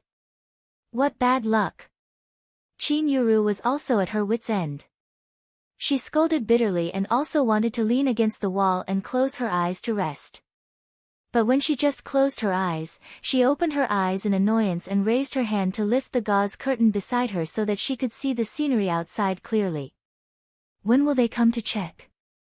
They said that the carriages in front will be checked one by one. It should be soon. Mei Shui said timidly. Qin Yuru looked out of the window and gritted her teeth helplessly. She turned her head and looked at Qin Wanru coldly, almost gnashing her teeth, as if this traffic jam was caused by Qin Wanru. After that, Qin Yuru was restless in the carriage. She closed her eyes for a while and opened her eyes for a while. Then she asked Mei Shui where the investigation was, and then she opened the window and looked out, looking very annoyed. She looked out from time to time, but did not see anything. Instead, she was seen by others. In a restaurant not far from their carriage, the window of a private room was facing the intersection where they were. Two men were standing there, looking down. The handsome man with his hands clasped behind his back did not notice her at first, but there were indeed a few ladies who poked their heads out to take a look as the carriage passed by. But no one was as frequent as Qin Yuru, who would stick her head out to have a look almost every once in a while. Who is down there? After seeing Qin Yuru several times, the slender man asked a man who looked like a servant behind him. The man who looked like a servant stepped forward to have a look, carefully identified the symbol on the carriage, and then said respectfully, Your Highness, it's the carriage of Ningyuan Army General's mansion. Ningyuan Army General Qin Huayong? Her Highness thought for a while and asked. Yes, it should be this General Qin. The servant nodded. How many daughters does he have in his mansion? Her Highness asked lightly. She looked down, but did not see Qin Yuru's face. Qin Yuru just looked ahead anxiously without raising her head. Looking down from above, she could only see the top of Qin Yuru's head. In order to show the emperor's kindness, basically, several young madams from aristocratic families sent several invitations to this banquet. Ningyuan Army General only has 2 daughters, but it seems that they are not his biological daughters. The servant reported. The affairs of Qin's mansion had been noisy, one after another. Even if they did not take the initiative to inquire, they could hear a lot of news. What do you mean? Her Highness was curious. It was a pity that Qin Huayong had 2 daughters. If both of them were not his biological daughters, then Qin Huayong would be really pitiful. In the beginning, it was said that the 2nd Miss was not his biological daughter. It seemed that General Qin picked her up in the chaos of war and then raised her as his biological daughter. But soon it was said that the first miss was not his biological daughter either. It was said that Madame General beat the first miss all over. If she was his biological daughter, how could she be so cruel? The servant said. Is Madame of Ningyuan Army General so fierce?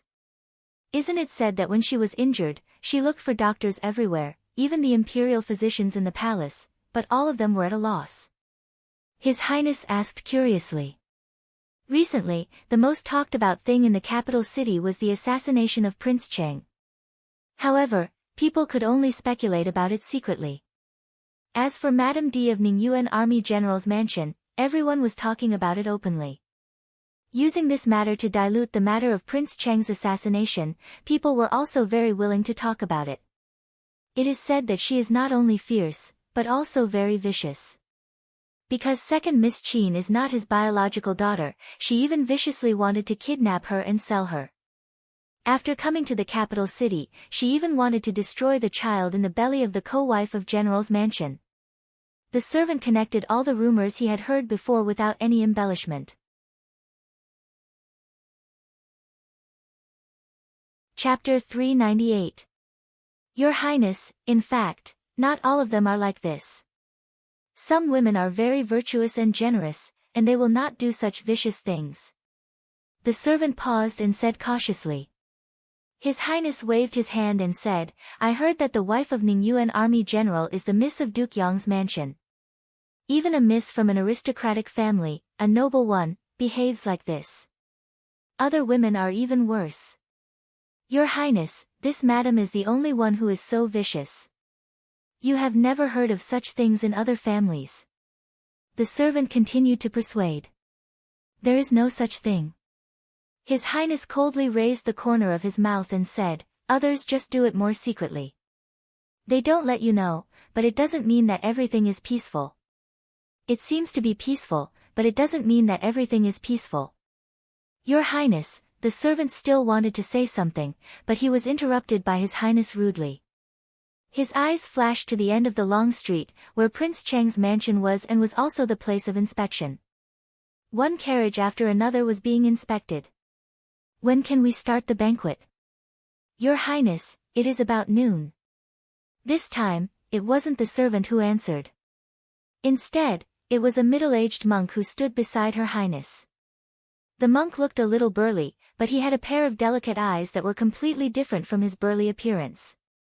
When he heard the question, he replied indifferently. The so-called marriage selection banquet is finally ruined again. Good.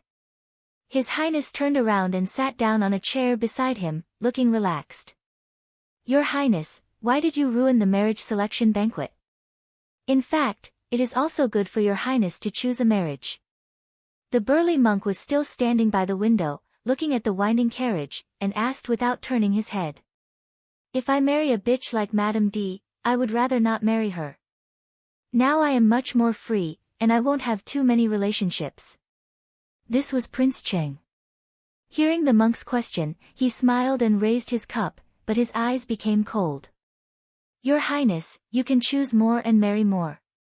Looking at so many misses, you can always choose some suitable ones. Indeed, not all the women in the world are like Madame D. The monk also looked down and happened to see Qin Yuru poking her head out again. So many misses. How many suitable ones were there? I'm afraid that they've already made arrangements for me. I'm not engaged, I'm still young, I don't have a good reputation, and I've even eloped with someone. There aren't many who are suitable for me. It's been decided internally. King Cheng sneered and drank up the wine in his hand. Of course, there were a lot of young ladies from aristocratic families in the capital who received invitations, but there should be even more who didn't. Those who could come, other than those chosen by the palace, were probably not suitable. It was just that looking at the grandeur of the scene, it made people feel that they valued him greatly. Your Highness, you can actually choose a few younger ones. So what if they're a little younger? His Highness doesn't really want to get married, so I'll just take care of him. In the future, maybe he'll be of some help. And it's not someone set up by the palace. The monk reminded him after thinking for a while. This was the most beneficial approach for King Cheng. It was true that it was not suitable for King Cheng to choose a young lady. Given his age, he had to marry a young lady, but it was not suitable for him to marry a young lady. However, compared with those with a bad reputation, it was better to choose a young lady who was engaged. At least she was a miss from an aristocratic family. Moreover, being young had its advantages. Others might not like it, but it was the best situation for King Cheng. Choose a few younger ones as concubines. King Cheng thought for a while and was a little tempted. He could no longer choose the position of the princess consort. He had to behave himself and choose the one appointed by the palace. Only in this way could he have some freedom and choose a few who were beneficial to him. For King Cheng, young, immature, and unable to get married, he really felt that it was a good thing. If the one he chose had some help behind her, it would indeed be very good for him. After the assassination, others only thought that King Cheng was a victim, but they didn't expect that his situation was much worse than before. There were even people of the emperor around him. King Cheng understood that his elder brother suspected him. At this time, he had to listen to the emperor, otherwise he would inevitably get into trouble. This was also an important reason why he had to agree with the Empress Dowager and the Emperor to choose a princess consort. He had to keep a low profile and be obedient to protect himself. If I have to choose, which miss is more suitable? King Cheng was a little tempted. A family like Qin's mansion is the most suitable. Their official position is not high, but they have real power. Maybe they can occupy a higher position in a few years. The monk stretched out his hand and pointed to the carriage below. It happened that the carriage of Qin's mansion was inside. The miss of Qin's mansion. This first miss has been engaged, and she has a vicious reputation. I heard that she beat and scolded second miss in the street. Hearing this, the servant was anxious. He thought that the monk was talking about Qin Yuru, so he hurriedly reminded King Cheng. It's not this first Mississippi. This first miss has a bad reputation, and it can't be stopped easily. The heir of Duke Yong's mansion is not a good man, and he also has a bad reputation. Moreover, they are cousins. This marriage is a good match, and no one will dislike the other. The monk said. Although he was a monk, he was clear and logical about the affairs of aristocratic families, and his words made King Cheng nod repeatedly. I'm talking about the second miss of Qin's mansion. I heard that she is still young, but we can consider it. The monk said again. Didn't you say that she is not Qin Huayong's biological daughter? What's the use of her? King Cheng said disapprovingly. Since she was not his biological daughter, she did not have much affection for him. If he needed her to do something in the future, he might not do his best. No, Your Highness, you are wrong. I think the second miss is a smart person. The monk shook his head and sat back in the chair with a kind smile. What do you mean? King Cheng looked at the monk and asked with a smile. When Madame D of Duke Yong's mansion was in the capital city, I heard that she was not a good person. She has been in charge of the backyard for so many years, but now she has a bad reputation, and even her daughter has a bad reputation. She was even accused of beating and scolding her sister in the street. How stupid she is to do this. Even the daughters of aristocratic families with a little background will not do this kind of stupid thing, right? She hurt her own reputation, and lets so many people see it. Even if she wants to clear her name, she can't. The monk said with fervor and assurance, I think the co-wife in Ning Yuan Army General's mansion and the second miss will benefit the most from this matter. If it is related to the co-wife of General Qin, she is a smart person, and the second miss is now registered under the name of the co-wife. Of course, the benefits are great. But if the second miss is a smart person, it will be better. Prince Cheng's mansion needs smart women. The monk's last sentence was meaningful. King Cheng fell silent and seemed to be a little hesitant.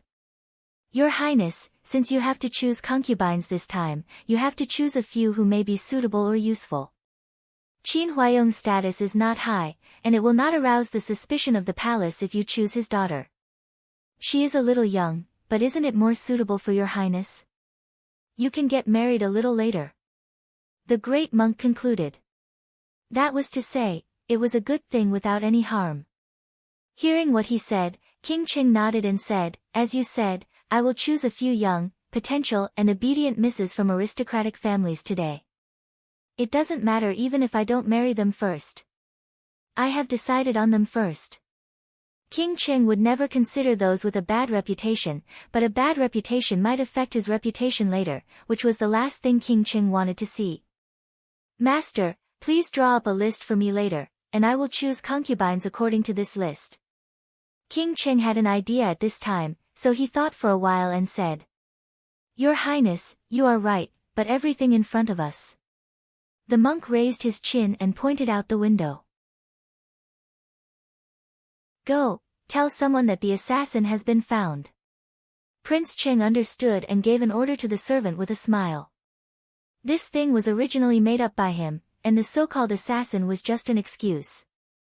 Yes, I will go right away. The servant understood and hurried downstairs. Qin Wanru did not know that King Cheng was watching her from above, nor did she know that she had been schemed by King Cheng because of Qin Yuru's frequent stretching of her head. Miss, the carriage is moving. Mei Shui was the first to sense that the carriage was moving, and immediately shouted in surprise. Qin Yuru lifted the curtain again and saw the scenery outside the window was moving backward, and the speed was not slow. She was immediately overjoyed, sat up straight, tidied up her hair ornaments, and checked whether there was anything inappropriate on her body. This dress was carefully prepared by her. Qin Wanru opened her eyes and signaled to Yujie. At this time, Yujie understood and asked the coachman outside the window a few words. Then she knew that the reason why the carriage could move now was that the news came from Prince Cheng's mansion that the assassin had been caught, and the martial law was lifted. This news was good for Qin Yuru, but not for Qin Wanru.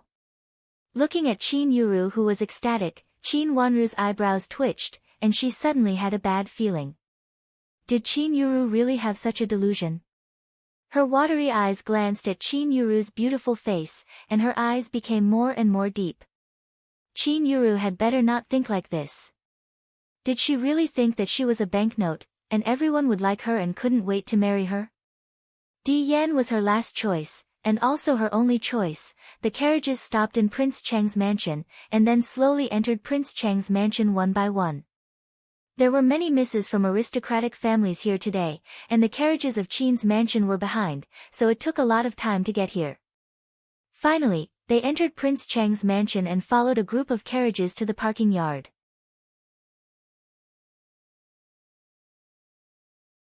Chapter 399. She had seen Xiao Jia, the second miss of Duke Xing's mansion, when she was in the palace. She looked around and found that the carriage of Duke Xing's mansion happened to stop beside her carriage. It was really a coincidence. Standing next to Xiao Jia, was another miss, who Qin Wanru knew. She was Xiao Caihuan, the daughter of the third branch of Duke Xing's mansion. There were 3 branches in Duke Xing's mansion. Xiao Yinhao was the only one left in the first branch. The second branch had a son and a daughter of lineal descent and a daughter of lineal descent. The third branch also had 2 daughters and a son of lineal descent. Xiao Caihuan was the eldest daughter of lineal descent in the third branch. Third miss of Duke Xing's mansion. Xiao Caihuan was arrogant and usually looked up at others. At this time, seeing Xiao Jia, still talking, she became a little impatient and snorted, "Second sister, can we go now? Let's go now." Third sister, this is the first miss of Qin's mansion, the one grandma liked very much before. Xiao Jia, introduced her with a smile. She knew Xiao Caihuan was arrogant, so she immediately smiled. She was just a daughter of lineal descent, so her status in the mansion could not be compared with that of Xiao Caihuan. Is she the one who smashed Grandma's blood jade bracelets in the street? Xiao Caihuan glanced at Qin Yuru's face and said disdainfully. Qin Yuru blushed and heard some low sneers in her ears. She knew that it was made by several misses around her. She was ashamed and annoyed at the moment, but she also knew that she could not offend Xiao Caihuan at this time. She immediately gritted her teeth to calm down and bowed sideways to Xiao Caihuan with a smile. "Third miss, you misunderstood me. The blood jade bracelets given to me by your grandma have been worn on my wrist all the time." Qin Yuru stretched out her wrist and happened to show them the pair of blood jade bracelets on her wrist. Qin Wanru glanced at them and immediately recognized that the pair of blood jade bracelets was the pair she had asked Rui and Great Elder Princess to give her before. She immediately stepped aside calmly. "Didn't you say that you have smashed them in the street?" Xiao Jia was also curious. There were many rumors about this. It was said that the first miss of Qin's mansion beat and scolded her sister and also smashed the pair of blood jade bracelets given by old Madame of Duke Xing, not this pair, but the pair I wore before. I accidentally dropped the bracelets when I was playing with my second sister. Nanny Huang told her. Qin Yuru lowered her head and said with a little sadness, "Qin Yuru. Nanny played with scolding. Nanny played with Qin. Nanny of Aris Wu clan Qin." Xing Ling and said, "Wu Wei Qin, Qin Xing, Wu, Qin, Xing was, Qin, who was, Miss, Qin, Xing, Li, Miss, Li, Wu," and it was impossible for Madame D to teach Qin Yuru. During this period of time, Madame D had not calmed down. Until now, she might not have figured out that Qin Yuru would kill her biological mother. How could she spare time to teach Qin Yuru? Nanny Zhou was even worse. After Madame D's incident, Nanny Zhou had seen Qin Yuru's cruelty. At this time, Nanny Zhou did not dare to give advice. Moreover, even if Nanny Zhou dared to give advice, Qin Yuru would not believe her. There had been estrangement between mother and daughter. How could Nanny Zhou not be afraid of Madame D's revenge? Then who was this person? Her watery eyes glanced at Mei Shui. It could not be Mei Shui. Thinking of the people around Qin Yuru, it seemed that only Nanny Huang could meet this condition. Nanny Huang could not only deter Qin Yuru, but also speak in front of Qin Yuru. However, when Nanny Huang first entered the mansion, Qin Wanru did not think that Nanny Huang would stand on Qin Yuru's side wholeheartedly. It seemed that something she did not know must have happened. Thinking of the several female masters of Duke Yong's mansion who came over aggressively that day, Qin Yuru thought that it should be old Madame of Duke Yong's mansion who took action. Otherwise, with Nanny Huang's qualifications, Qin Yuru could not control Nanny Huang at all. In the future, she must pay more attention to Nanny Huang. Compared with Nanny Zhou, Nanny Huang had seen more people and was an etiquette instructor. She had more complicated relationships and knew more misses from aristocratic families. She would be a great help to Qin Yuru. After figuring out these things, Qin Wanru stood aside calmly. "It seems that Grandma's blood jade bracelet is not broken." Xiao Caihuan looked at Qin Yuru sarcastically. She really looked down on this first miss of Qin's mansion. Even if she was engaged to the heir of Duke Yong's mansion, so what? She was a playboy who could not be helped. Even if the sisters really did not get along, there was no need to fight in the street.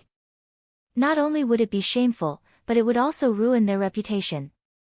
She really came from a small place and had no manners. "Yes, it is not broken. How could I let the blood jade bracelet given by old Madame break?" Qin Yuru said with a stiff smile. She was also proud, but now she had to yield in front of Xiao Caihuan. She felt aggrieved and annoyed. "Then this pair of blood jade bracelets is lucky. They are not broken when you beat and scold your sister. It is really lucky." Xiao Caihuan sneered and ignored Qin Yuru. She called Xiao Jia and was about to leave. "First Miss Qin, I will talk to you later." "I am leaving." Xiao Jia smiled kindly at Qin Yuru and left with Xiao Caihuan.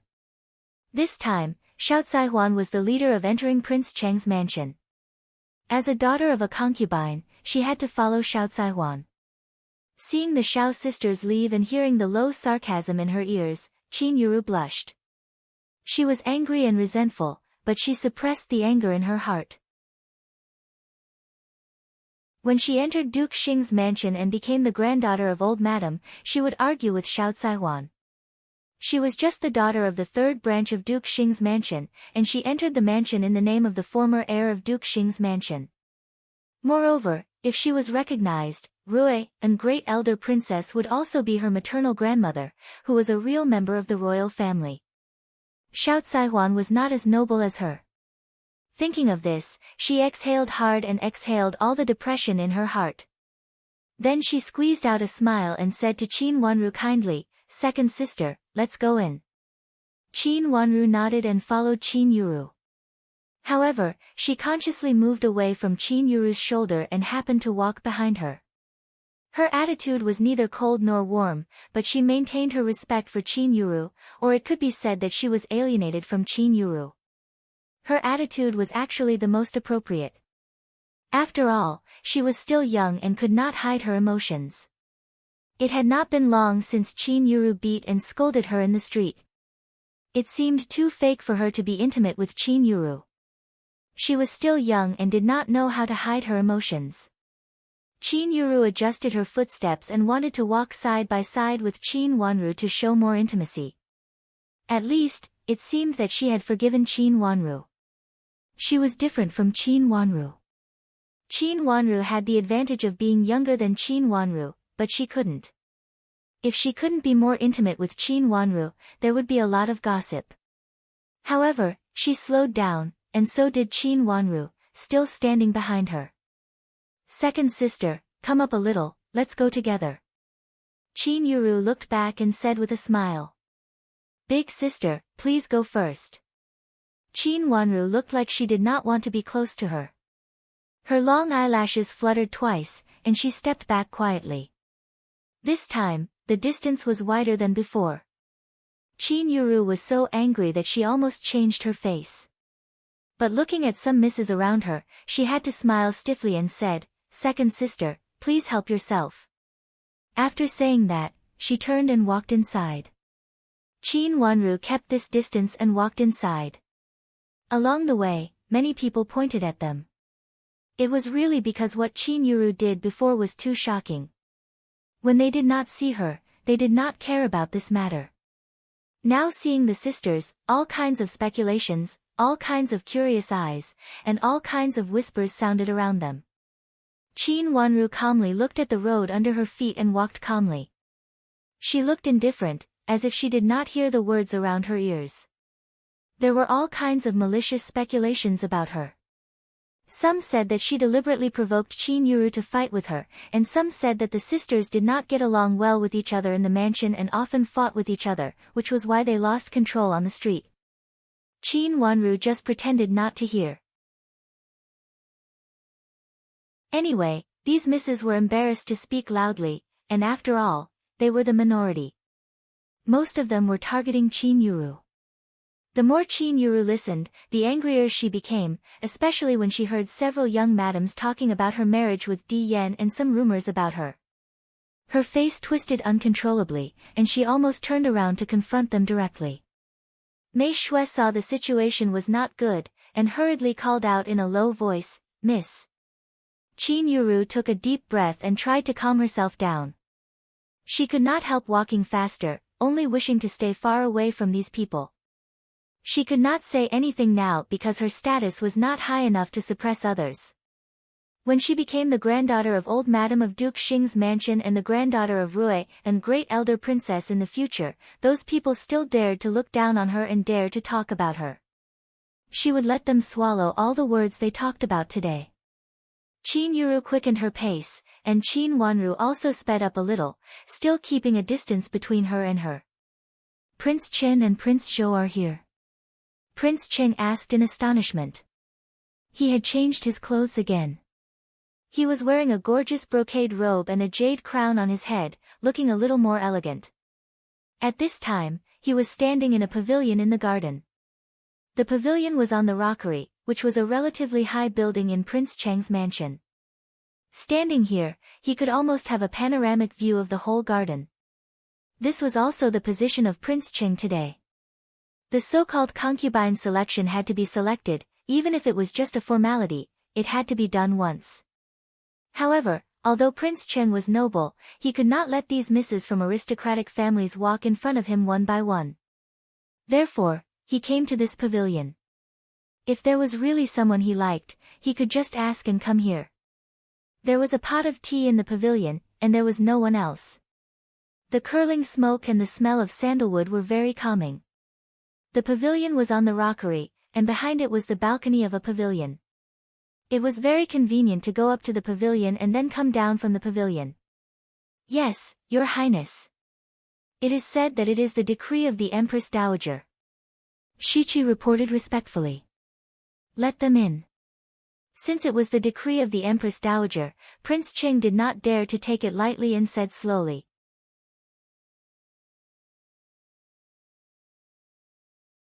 Chapter 400. Only Prince Zhou and Prince Chen. Prince Cheng frowned tightly.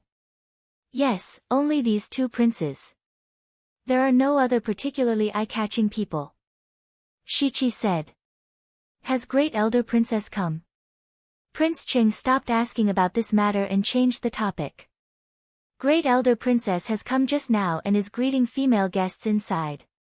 She just told me to bring them here later and let Your Highness have a good look at them. You have to pick some suitable ones. Shichi reported. There were no womenfolk in Prince Cheng's mansion. Since there were so many misses from aristocratic families, there must be someone to entertain them. Rui, and Great Elder Princess was his elder, so it was appropriate for her to greet the womenfolk in the inner court for him.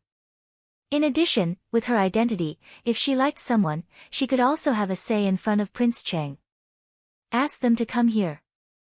Prince Cheng thought for a while and calmly changed the topic. A piece of paper in his hand silently fell into his wide sleeve. It was listed by Master Jian just now. Although the misses on it were all young, they had good reputations.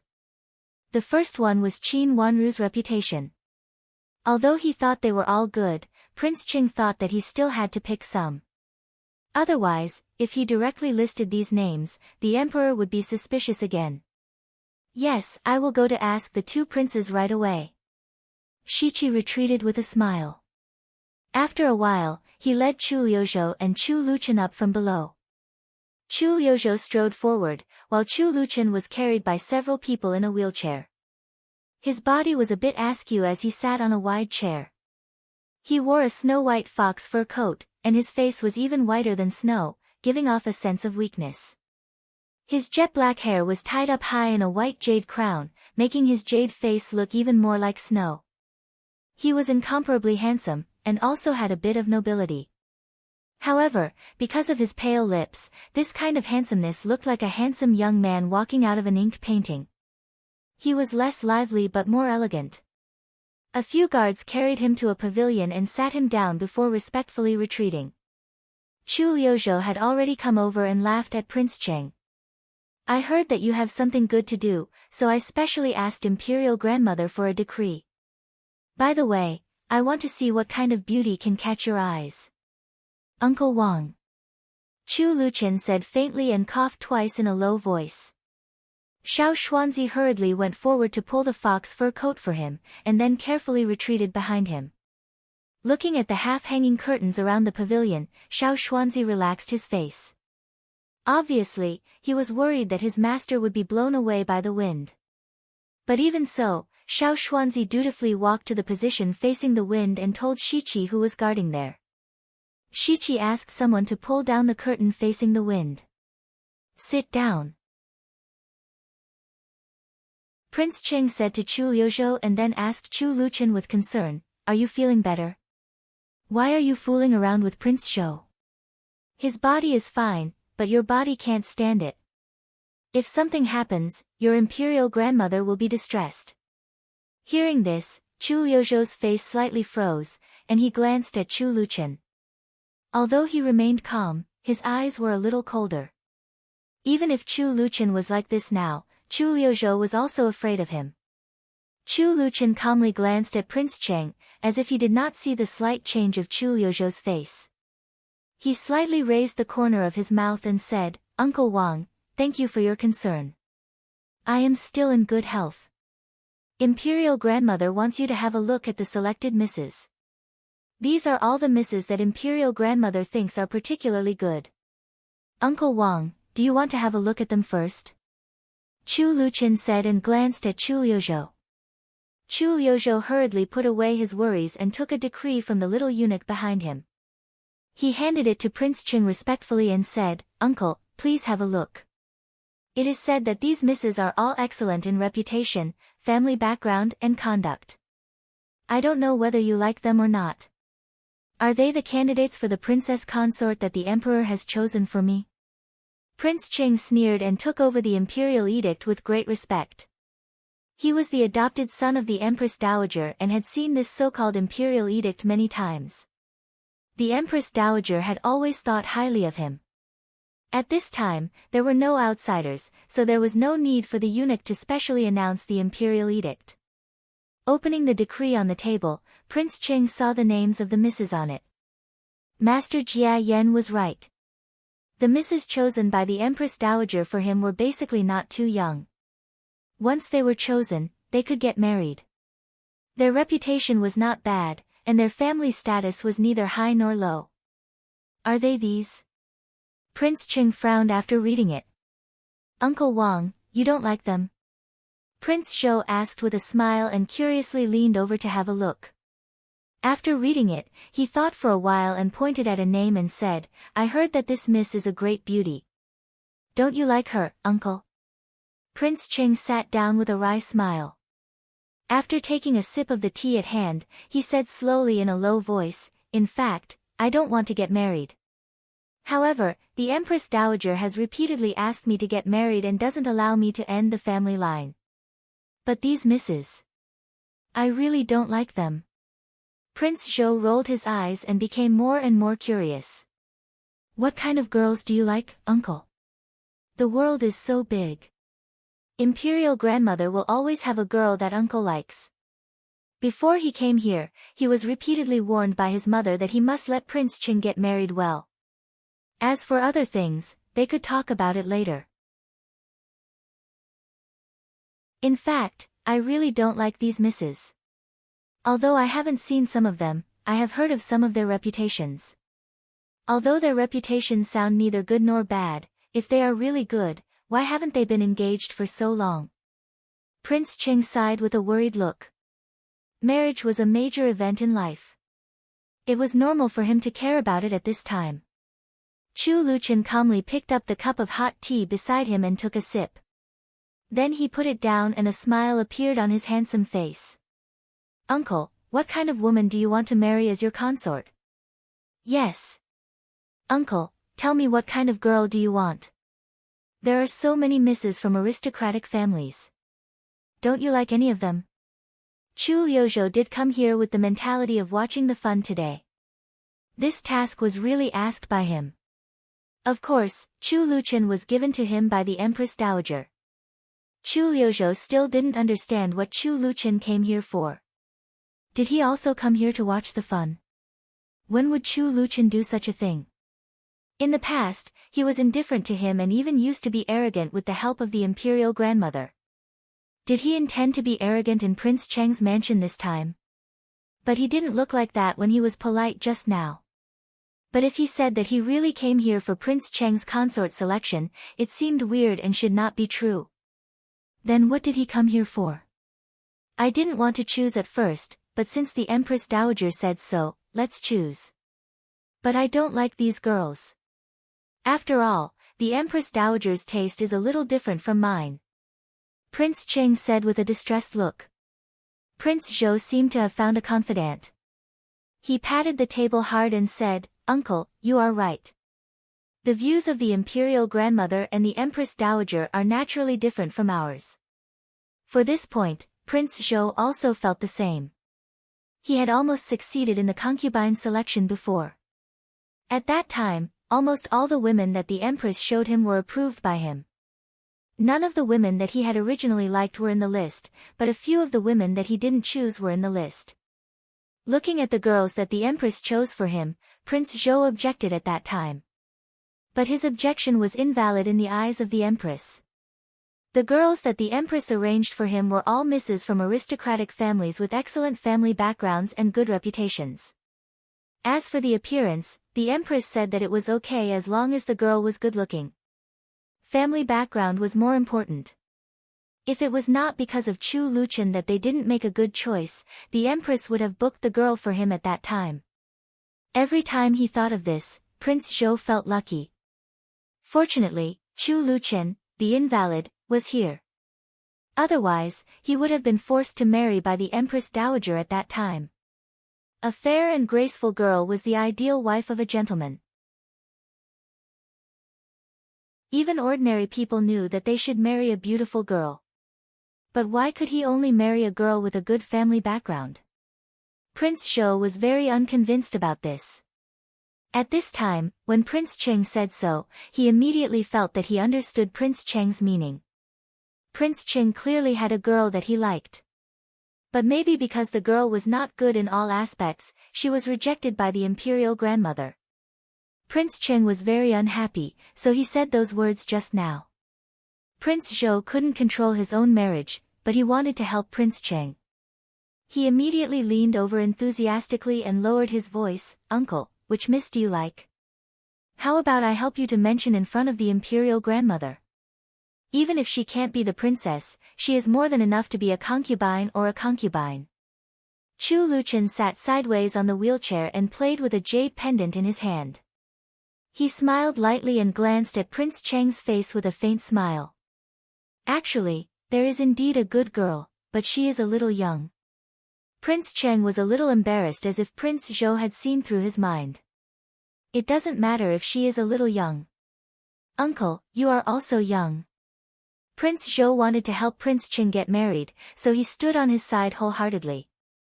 The jade pendant in Chu Liuchen's hand slowed down for a moment, but then he played with it in his hand again. He even withdrew his eyes from Prince Cheng's face and focused on his own hand.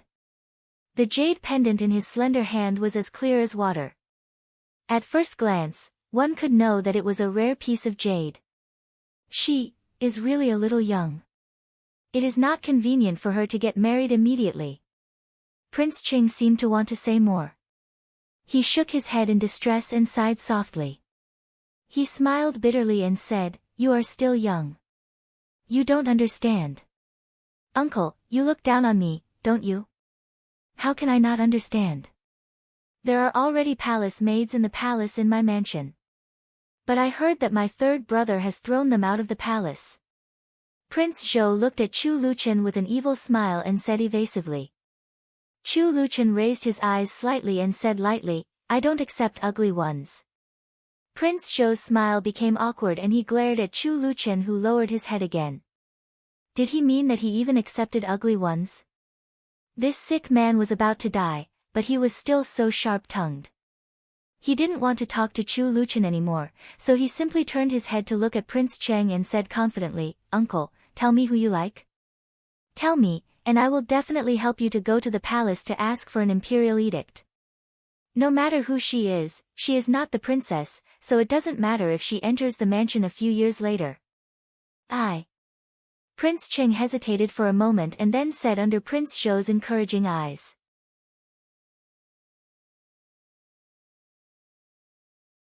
Chapter 401. Seeing that everyone was looking at him, Chu Luchen smiled and said, "Uncle, do you have a similar jade pendant? This jade pendant was given to you by Imperial Grandmother just now. I forgot to give it to you. If Imperial Grandmother knows that I messed up, I'm afraid that she will punish me." Prince Cheng twitched his mouth and his smile was stiff. So this jade pendant was originally his? It was his jade pendant that was broken. No wonder he looked so relaxed. Of course, no one would believe the so-called punishment. Everyone knew how much Empress Dowager cherished him. How could she punish him for a small jade pendant? "Third brother, it turns out that Imperial Grandmother also gave you a jade pendant. But where did this jade pendant come from?" Prince Zhou said sourly on the side. He knew nothing about this jade pendant. He only saw Chu Luchen playing with it in his hand. He thought that Chu Luchen found it somewhere and played with it casually. He didn't expect that it was given by Imperial Grandmother. He felt more and more unbalanced. Speaking of which, he was the most distinguished grandson of Imperial Grandmother. Why did she treat this invalid son so highly? He felt indignant in his heart but didn't show it on his face. He squinted at Prince Chang and felt that he was more depressed than him. He immediately took pleasure in Prince Chang's misfortune. Compared with Prince Chang, who had his jade pendant broken, he was really not bad. Imperial Grandmother meant that the jade pendant should be given to the person you like, but now. Chu Luchen shook his hand innocently and looked at Prince Chang very sincerely.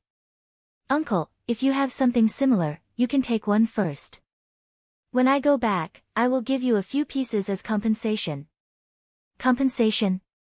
Could the jade pendant given by Empress Dowager be compensation? Prince Chang's hands trembled.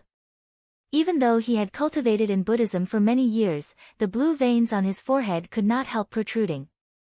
He managed to suppress the anger in his heart with great difficulty and asked someone to clean up the broken pieces. He said, "My two nephews, are you going to accompany me to have a look?" Prince Chang was also a scoundrel. He simply didn't mention what had happened just now, lest he would be angry when he thought about it. This prince doesn't dare to say that I'm accompanying Uncle Wang to look at beauties, but since I have nothing better to do, I'll help Uncle Wang choose beauties. Prince Zhou said with a smile. He also saw that Prince Cheng was so angry that he stopped talking about the jade pendant. This invalid really offended people wherever he went. Even Uncle Wang, a quiet and inactive person, was so angry. In the past, only the brothers were angry, but now they found that even Prince Cheng, the elder generation, was so angry that he was speechless. Prince Zhou immediately thought it through and was in a good mood. Before coming here, his mother had asked him to keep an eye on Prince Cheng to see which misses he had chosen. Naturally, Prince Cheng could not refuse Prince Zhou's idea. He looked at Chu Luchen and wanted to ask for his opinion. Uncle Wang, do you have a place to rest? This prince will rest for a while and then come back to watch Uncle Wang choose the beauties. Chu Luchen clenched his hands into fists, coughed twice in a low voice beside his mouth, and said slowly. Were they planning to take a break and then come back? Prince Ching really felt quite speechless, but he also knew that one of them was sent by the Empress Dowager, and the other was sent by the Empress, so they would not go back so simply. Immediately, he called someone to take Chu Luchen to rest. Being disturbed by them, Prince Cheng was not in the mood to talk about the previous topic. His eyes fell on the names on the paper given by the Empress Dowager. Since these were the princesses he must choose, he naturally wanted to choose one who was more suitable to him.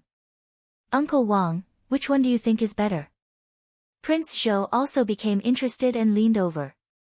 He shouldered the responsibility of inquiring about the news, so he certainly wanted to hear Prince Cheng's own opinion.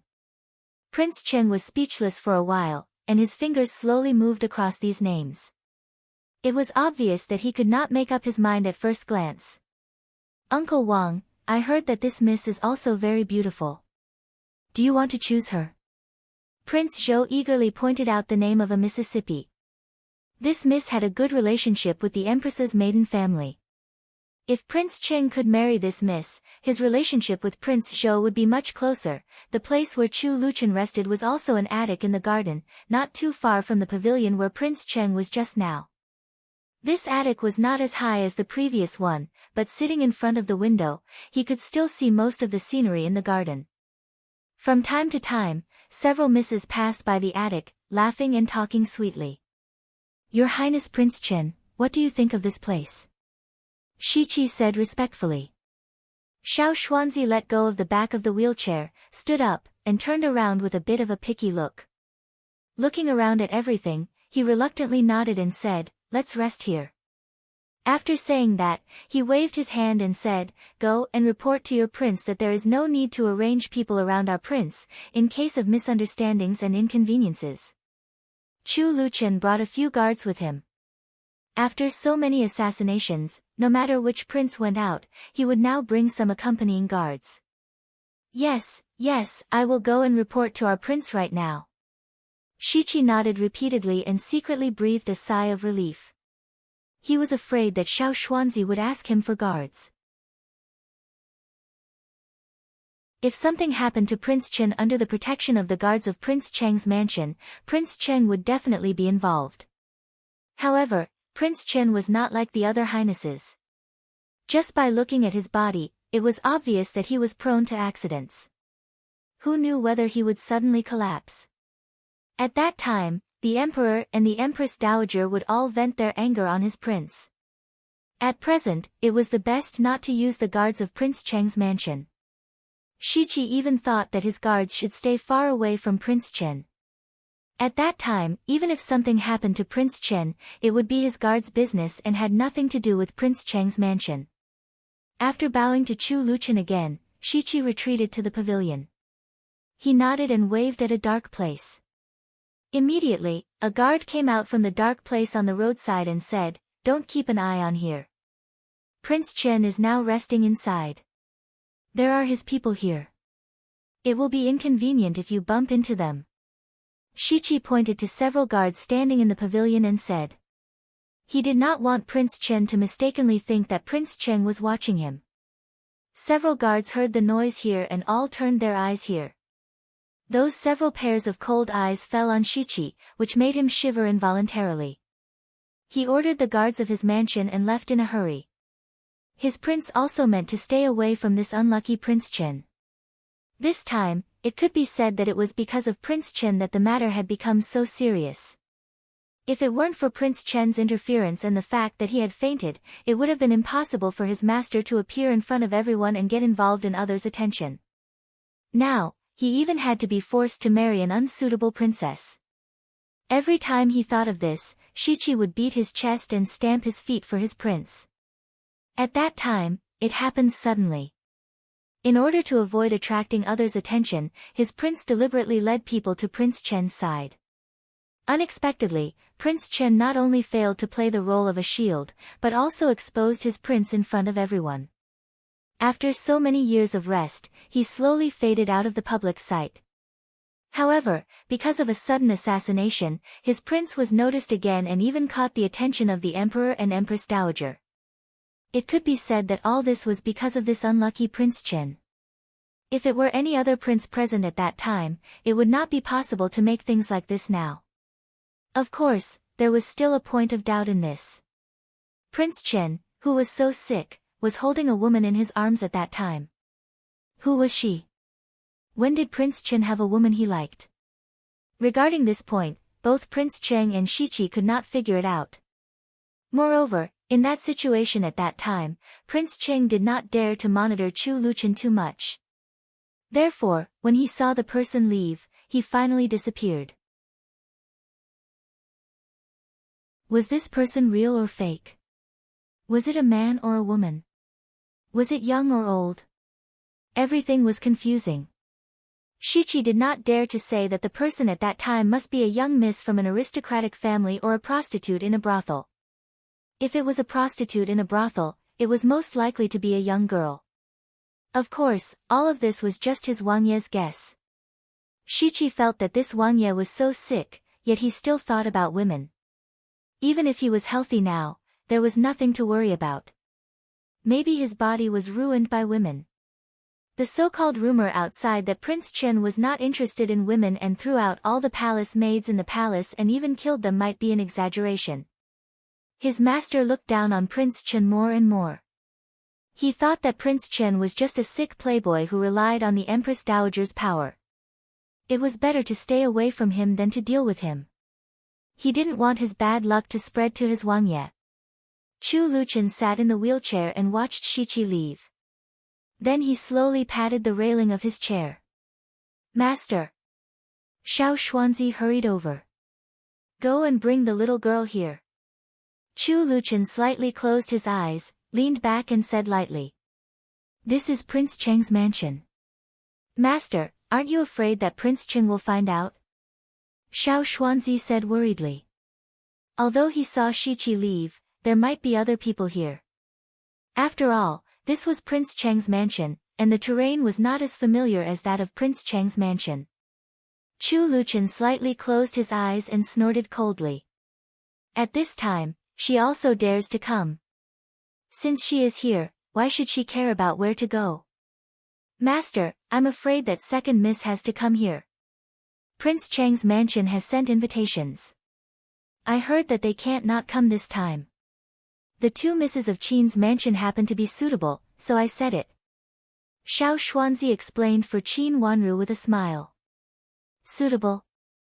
She is really suitable. Now Prince Cheng wants to choose several young girls. She is suitable. Chu Luchen slightly opened his eyes, which were full of ripples. Xiao Xuanzi knew that his master was in a bad mood at this time, so he hurriedly said with a smile.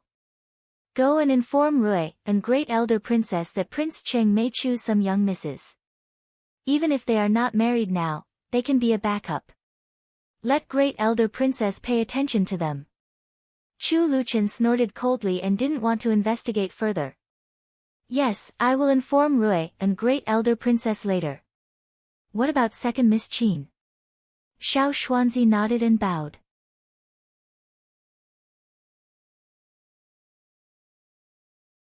Chapter 402. Don't worry, Your Highness. I'll go inform them now. Xiao Xuanzi nodded repeatedly and beamed with joy.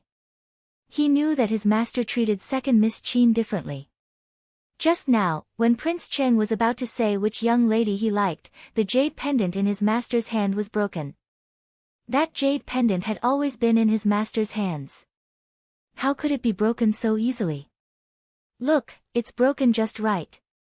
Xiao Xuanzi went to find Rui and Great Elder Princess first. It was easy to find Rui and Great Elder Princess, who was in the flower hall in the middle. Today, Rui and Great Elder Princess was the host to receive these misses from aristocratic families. They were all misses from various families. Without the guidance of the madams, all the misses looked very shy. Of course, there were misses who had infinite thoughts about Prince Cheng, but there were also misses who felt that the consort selection of Prince Cheng had nothing to do with them. However, because these misses were still young, they did not dare to be presumptuous in front of Rui and Great Elder Princess.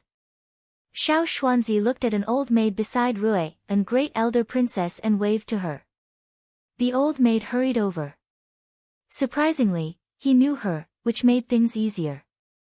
Seeing the old maid squeeze into the crowd and say something to Rui and Great Elder Princess, Rui and Great Elder Princess glanced over and saw Xiao Xuanzi. Then she nodded calmly. Xiao Xuanzi's eyes swept over. Since Rui and Great Elder Princess's words had been passed, Xiao Xuanzi blinked his eyes and found that Qin Wanru was not in the flower hall, so he left the flower hall. He walked along the main path that led from the reception hall. Halfway down the aisle then, he saw the two young ladies of Qin's mansion, one in front of the other, walking towards him with a clear distinction. The one walking in front was the eldest miss of Qin's mansion. She had a maid with her and didn't look very well. Behind her was the second Mississippi. She looked very peaceful and elegant. He flashed to a small path beside the road and winked at Yu Jie, who was walking toward him. Yu Jie had already seen Xiao Xuanzi. After being stunned for a moment, she reached out and pulled Qin Wanru's sleeve. Qin Wanru looked sideways and also saw Xiao Xuanzi. Looking at Qin Yuru who was walking faster and faster, Qin Wanru stopped and moved to the side of the road. Qin Yuru was still walking in front of her and did not notice that Qin Wanru had fallen behind. Seeing that no one was paying attention to her, Qin Wanru entered the path. Xiao Xuanzi had already hidden behind a big tree. When Qin Wanru entered the path, he flashed out from behind the tree, saluted Qin Wanru respectfully, and said with a smile, "Second miss, our master asked me to come here to say something." What? Qin Wanru was slightly stunned. Today was Prince Cheng's consort selection. What was Chu Luchen doing here?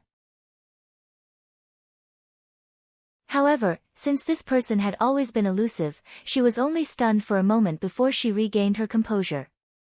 Our master said that Prince Cheng may select several young misses as backups.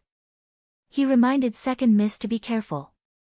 If Prince Cheng likes you, Empress Dowager and Emperor may agree considering that Prince Cheng has not selected a concubine for so many years. Xiao Xuanzi smiled. Will Prince Cheng choose a young princess? How can he get married? Qin Wanru asked in astonishment. This was really beyond her expectation. At Prince Cheng's current age, he should choose a concubine of the right age so that he could get married immediately. Of course, the concubine should be of the right age. But if Prince Cheng still wants to choose several young misses, it is also possible. It is not easy for Prince Cheng to agree to marry. Xiao Xuanzi said implicitly. This meant that Prince Cheng was not only choosing a concubine this time. The concubine candidate should almost be decided, but he could still choose some young misses from other misses to be his concubine or concubine. Qin Wanru, who was quite surprised by Prince Cheng's concubine selection, suddenly felt that some points that she could not figure out before were immediately figured out. This was a game between Emperor and Prince Cheng. Although Prince Cheng lost the first move, it did not mean that he would obediently follow Emperor's instructions. After the concubine was selected, he could also choose suitable concubines such as concubines who were suitable for him. These people must be useful to him. Since the Emperor had taken the initiative, he would still give appropriate benefits to Prince Cheng. Perhaps at this time, the Emperor had not really determined what Prince Cheng wanted to do, but it was necessary to send a princess to his mansion. Prince Cheng was aggrieved by his promise, so it was reasonable for him to choose a few more concubines to compete with his princess.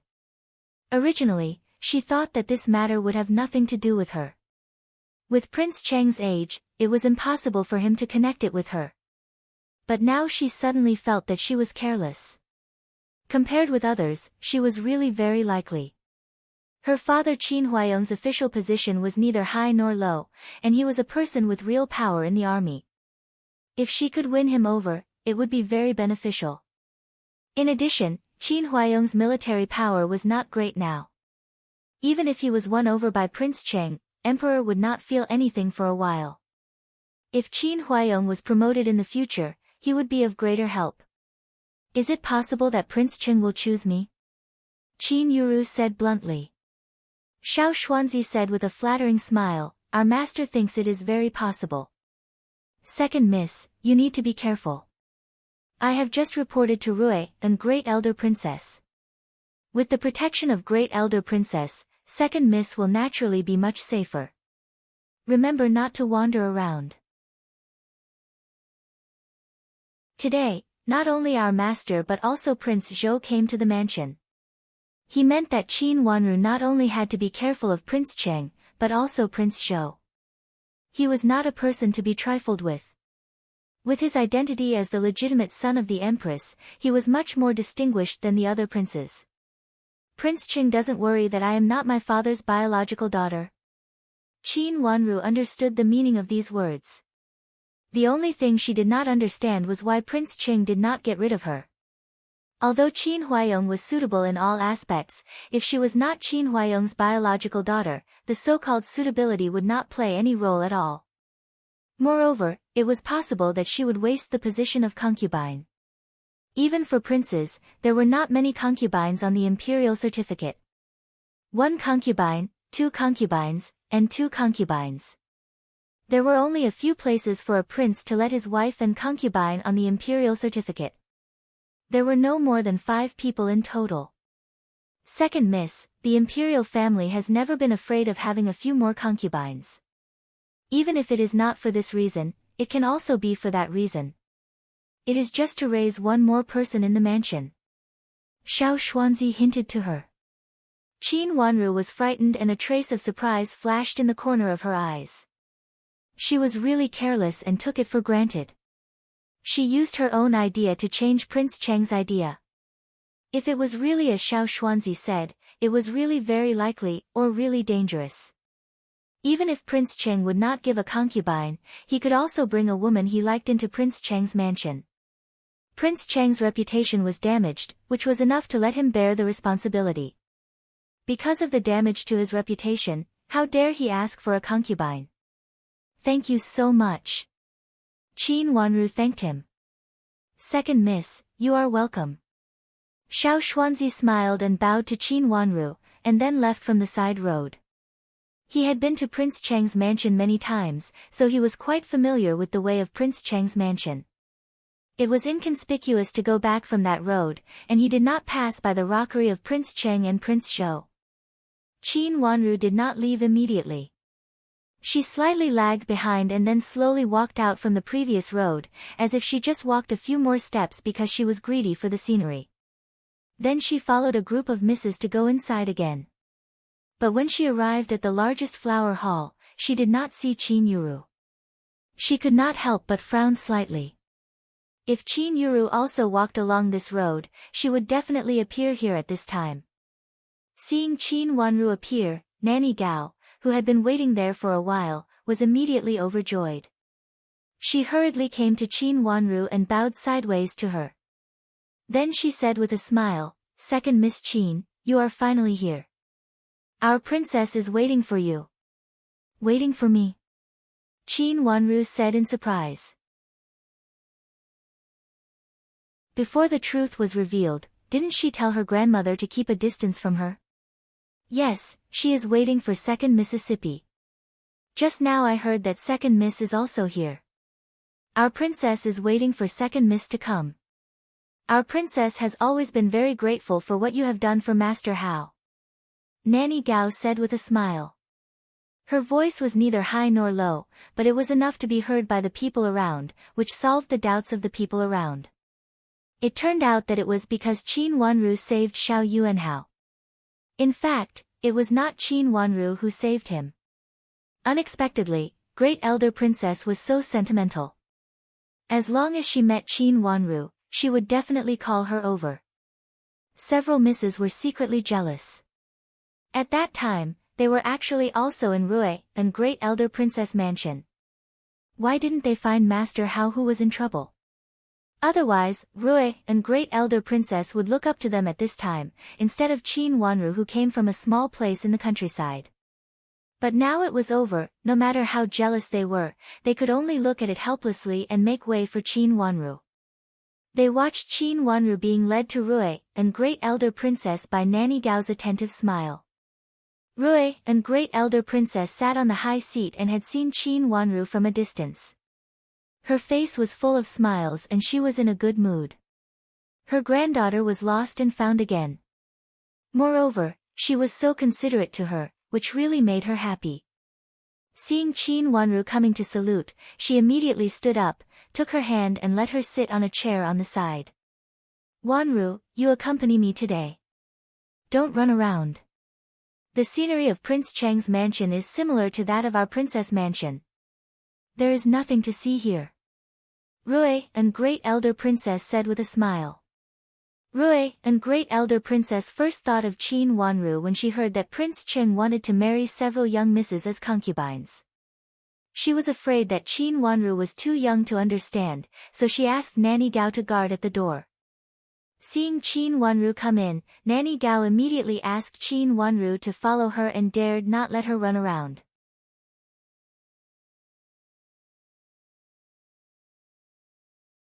Chapter 403. The First Miss of Qin's Mansion. Rui and Great Elder Princess frowned slightly and looked around. Big sister walked ahead of me before. I was greedy for the scenery of Prince Cheng's mansion on the way, so I walked slower. Big sister walked ahead of me. Why hasn't she come back yet? Qin Wanru asked in surprise. Today was the consort selection, and everyone didn't know what was going on. After entering the gate, they got off the carriage first, and then everyone came in together. If there was anything, they would talk about it after coming in. They would never be impolite to enjoy the scenery first. This time, all the misses were from aristocratic families, and everyone knew that they came for the consort selection of Prince Cheng. No one would walk around rashly. What if they offended Prince Cheng? Someone, go and find the first Miss Qin. Rui and Great Elder Princess said coldly, and it could be seen that she was very unhappy. Immediately, two old maids answered and left. The other misses present looked at the scene in front of them and all lowered their heads. A few quick-witted ones even thought that this scene was really a farce. This was a farce between Duke Xing's mansion and Ruyan Great Elder Princess's mansion, and the Qin's mansion just happened to be there. All the aristocratic families in the capital city knew that Ruyan Great Elder Princess and old Madam of Duke Xing had always been on bad terms. Unexpectedly, the Qin sisters were involved in this. Before, Ruyan Great Elder Princess expressed her gratitude to the second Miss Qin and thought highly of the second Miss Qin. After that, Duke Xing's mansion said that they liked the first Miss Qin. Although the first Miss Qin made a fool of herself again and again and had a bad reputation, old Madam of Duke Xing, who had always been indifferent, liked her very much. The reward she received at the banquet of Madam of Duke Xing had already explained everything.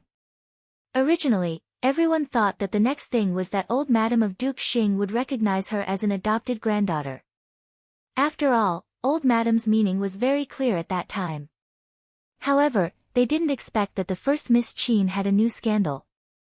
She beat and scolded her younger sister in the street, and also smashed the blood jade bracelet given by old Madam. This thing was really a joke.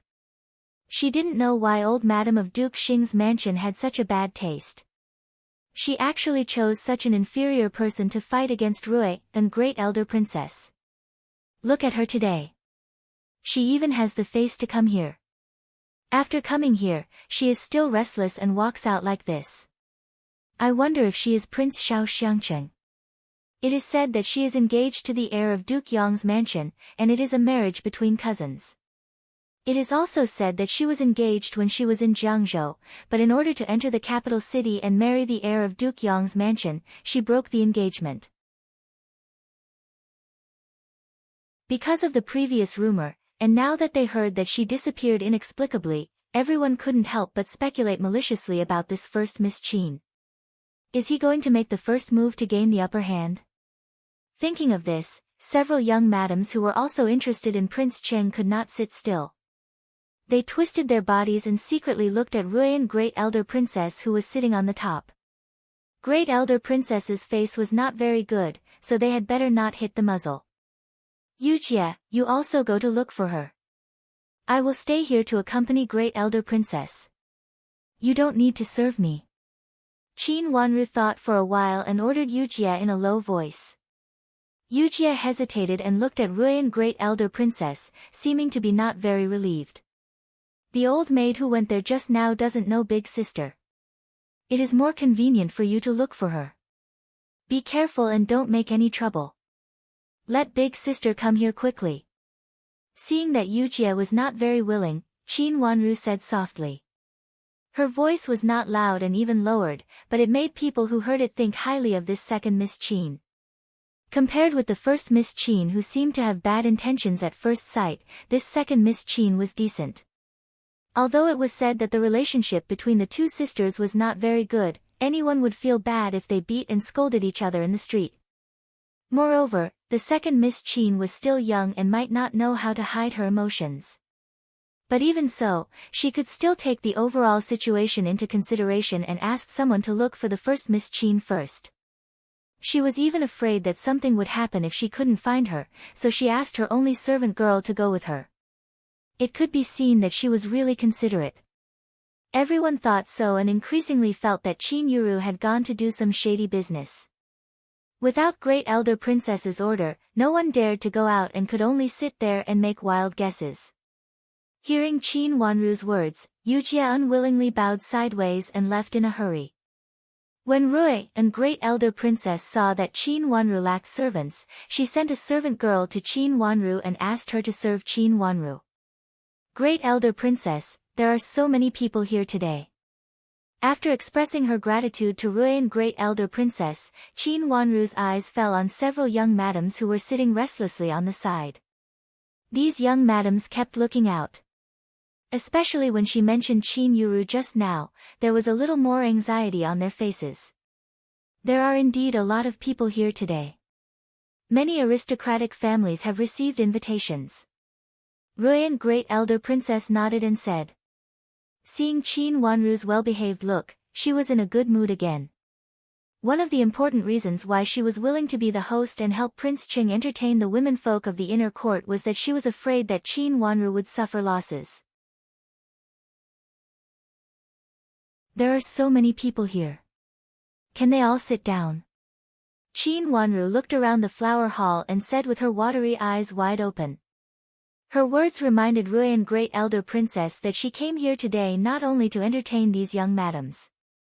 Moreover, she had something to say to her granddaughter. She really had no time to entertain them. She waved her hand and said, "It's still early for the banquet. Let's go to the garden. The scenery of Prince Cheng's mansion is still good." Nanny Gao secretly laughed behind her.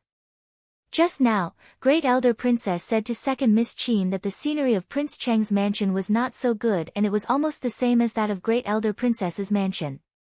Since Ruyan Great Elder Princess had spoken, the young madams naturally stood up. After saying goodbye to Ruyan Great Elder Princess one by one, they left. Some of them looked at Ruyan Great Elder Princess who held Qin Wanru's hand tightly and only thought it was a joke. They had been guessing why the first miss of Qin's mansion, who had an extremely bad reputation, could be favored by old Madam of Duke Xing's mansion. Now they all understood. It was obviously to oppose Ruyan Great Elder Princess. The two of them were already quite old, yet they were still enjoying it after so many years. The Qin sisters took advantage of them, but it was better not to take advantage of them.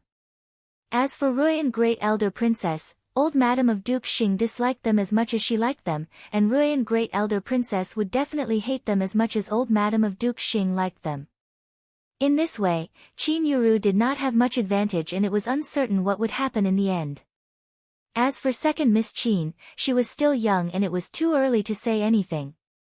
It was better to observe quietly. It would not be good to offend Duke Xing's mansion. Ruyan Great Elder Princess did not intend to let Qin Wanru run around. She was just a little worried before. After hearing the rumor of Chu Luchen, this worry became more real. She only asked Nanny Gao to stay and sent all the servants around out. Ruyan Great Elder Princess could not wait to tell her, "Shuozhua, don't run around. If Prince Cheng takes a fancy to you, it will be troublesome." "Grandma, don't worry. I won't run around," Qin Wanru said with a smile. She reached out and shook Ruyan Great Elder Princess's hand gently. This little girl's behavior made Ruyan Great Elder Princess's eyes turn red. She suddenly thought of her daughter, who was also soft and cute when she was young. However, her beloved daughter was finally ruined by that old woman. Every time she thought of this, Ruyan Great Elder Princess could not calm down and only felt depressed and uncomfortable. "Shuozhua, when can you recover your identity and let Grandma recognize you openly?" Ruyan Great Elder Princess said with red eyes. "Grandma, don't worry. It's almost time." Qin Wanru comforted her softly. It could be seen that Ruyan Great Elder Princess really cared about her and was willing to listen to her. Even though Ruyan Great Elder Princess felt that everything Qin Wanru did was mischievous, she still let her do whatever she wanted. How could she not be moved? "You'd better hurry up. I've waited for this day for too long." Ruyan Great Elder Princess wiped her tears with a handkerchief and said sadly.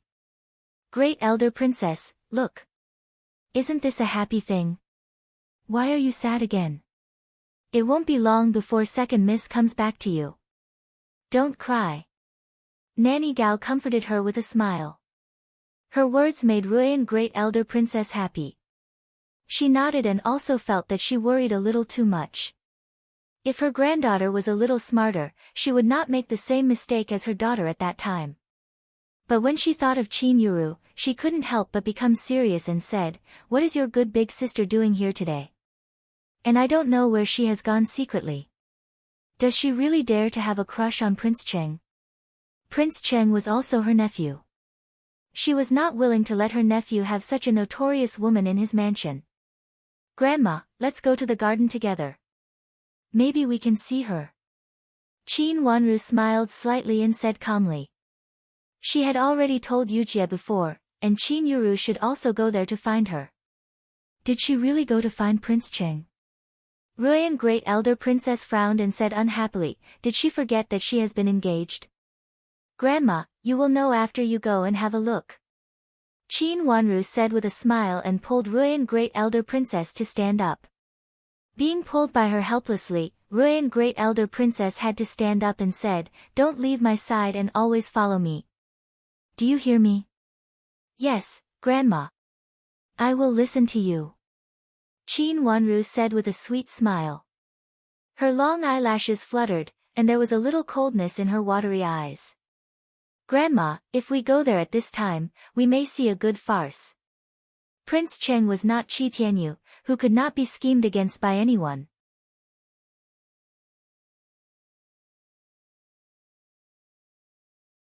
Chapter 404.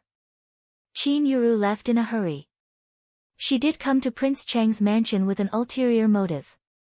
The more she looked at Di Yan, the more she disliked him. If there was a high position for her to climb, why didn't she do it? She had a plan in her mind. If Prince Cheng liked her, with Duke Xing's mansion as her background, she could become a concubine even if she couldn't become the legal wife. It didn't matter that she had broken off the engagement. She didn't want to be the legal wife. Her current idea was actually similar to Ning Caishian's idea at the beginning. It didn't matter if her reputation was ruined. In any case, she didn't want the position of the legal wife. If she married into the Fu in the future, if her belly worked better and she got a man in one fell swoop, it was possible to make the original legal Wang Fei lose her position. But all these things had a premise, that was, she had to be valued by Prince Cheng. Qin Yuru didn't think it was difficult for her to do this. She knew that she was outstanding. Even among the misses from aristocratic families in the capital city, she could be regarded as the most beautiful. Nanny Huang said that gentleness was the most important thing for a woman. When she was in Jiangzhou, she was used to being gentle in front of others. After she came to the capital city, she was hurt by Di Yan again and again, so her temper became worse and worse. Now all he had to do was to revert to his old ways, and that was no difficulty at all. As for the marriage between her and Di Yan after she liked Prince Cheng, Qin Yuru didn't think it was a big deal. Her status had been improved, and Di Yan didn't deserve her. Her grandma loved her the most, so she wouldn't force her to marry Di Yan, who was useless. She could break off the engagement secretly and tell others that they weren't engaged. Then everyone would misunderstand. Qin Yuru took it for granted. So when she couldn't see Qin Wanru, she changed her direction purposefully. After walking for a while, she called a servant girl of Prince Cheng's mansion and asked her where Prince Cheng was. Then she took Mei Shui to the garden in the center. It was said that Prince Cheng was in the garden. The purpose of today's banquet was to choose a wife. Prince Cheng was a man, so he couldn't appear in front of everyone directly. It was necessary to choose a high place to watch secretly. Conversely, all he had to do was look for something higher. With such an idea, Qin Yuru went to the garden and soon found the pavilion where Prince Cheng was. Although the pavilion was a little hidden and was just on the side of a rockery, Qin Yuru had sharp eyes. She immediately found the pavilion on the top and there seemed to be someone there. She was overjoyed at once. She tidied up her dress and was about to go there.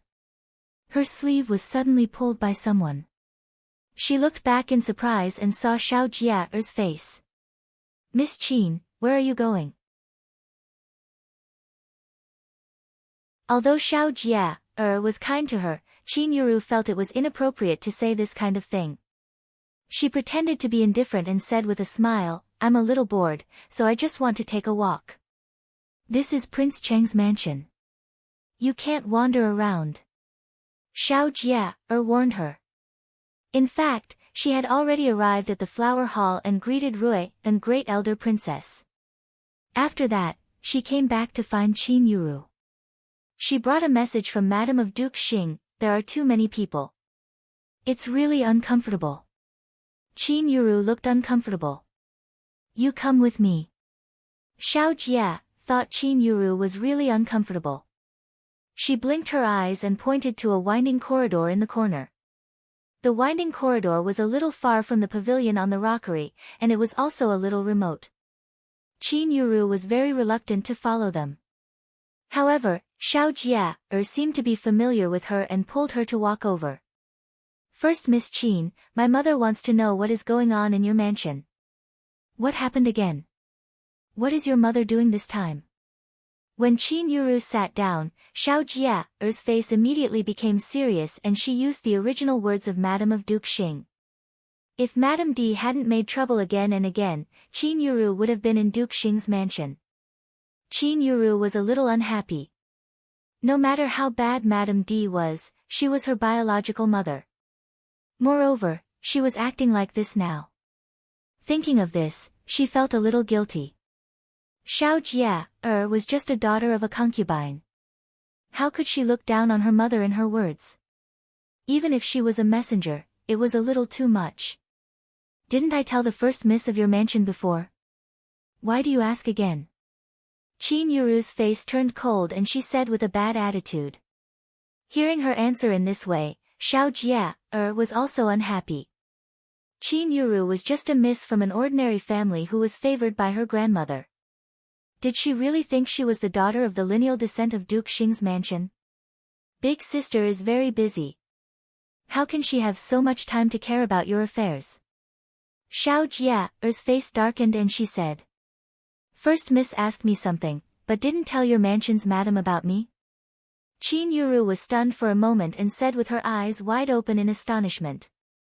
On the eve of the spring festival, she was alone in the crowd. When she couldn't find anyone else, she unexpectedly met the first miss of Duke Xing's mansion. At that time, she was immediately shocked. This was also the first time that Qin Yuru thought that she was slightly inferior to a miss from an aristocratic family in appearance. The first miss of Duke Xing's mansion was famous for her talent and beauty, but Qin Yuru had always thought that she was just so-so. It was just because of the rumors. Just like when she was in Jiangzhou, she was also famous for her talent and beauty. However, when she saw the first Miss Xiao clearly, Qin Yuru had to admit that she was inferior to her. Regardless of whether it was her bearing, her appearance, or her perpetual gentleness, as if she would never get angry, none of the women she had seen before could compare to her. She made people feel very comfortable and even willing to talk to her about some things from the bottom of their hearts.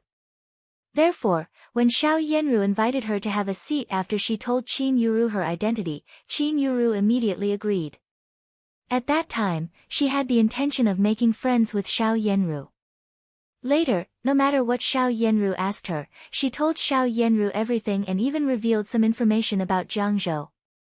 The first Miss Xiao also said that since her grandmother liked Qin Yuru, she must also like Qin Yuru and was very willing to be good sisters with Qin Yuru. After that, she was afraid that Qin Yuru would be suspected, so she deliberately sent her to the way back to Qin's mansion and let Qin Yuru leave after Qin Wanru and others came over. It could be said that the first Miss Xiao was synonymous with perfection in Qin Yuru's heart. All the misses from other mansions in the capital city and the aristocratic misses she had seen, were not as charming as Qin Yuru.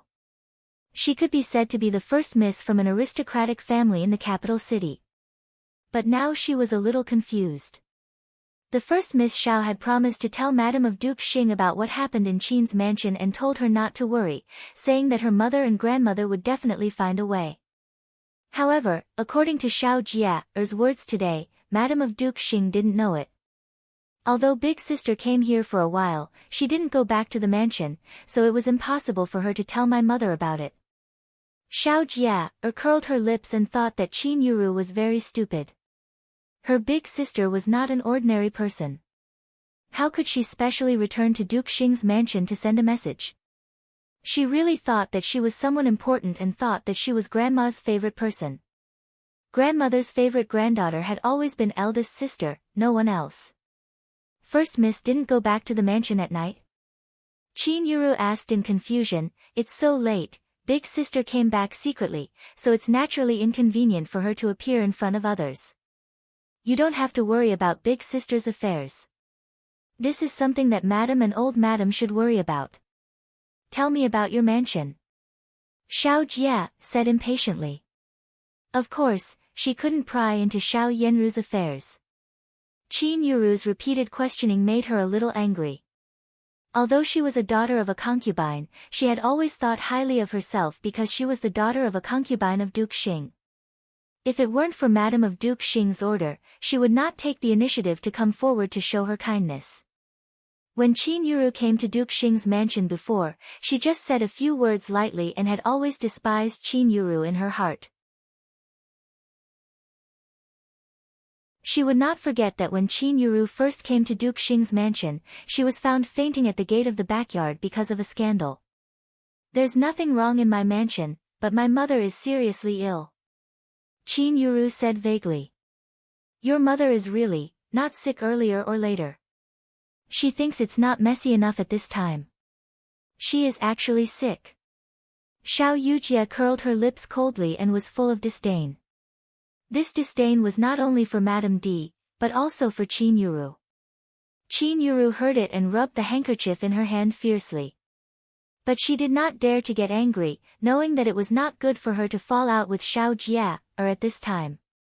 After calming down, she said, "I wonder what Madame of Duke Xing means." "Madam.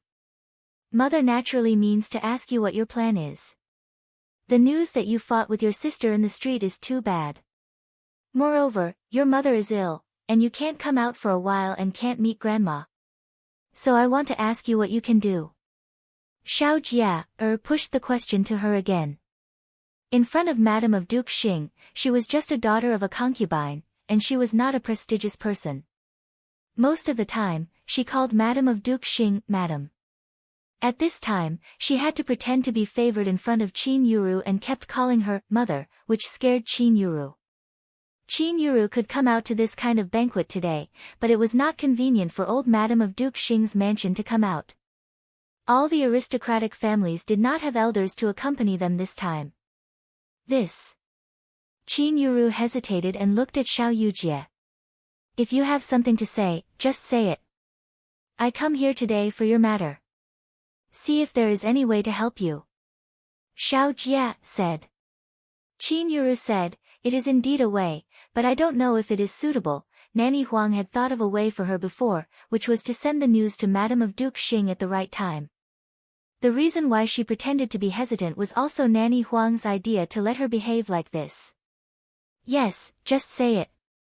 When your sister comes later, it will be inconvenient for us to talk," Xiao Jia said unhappily.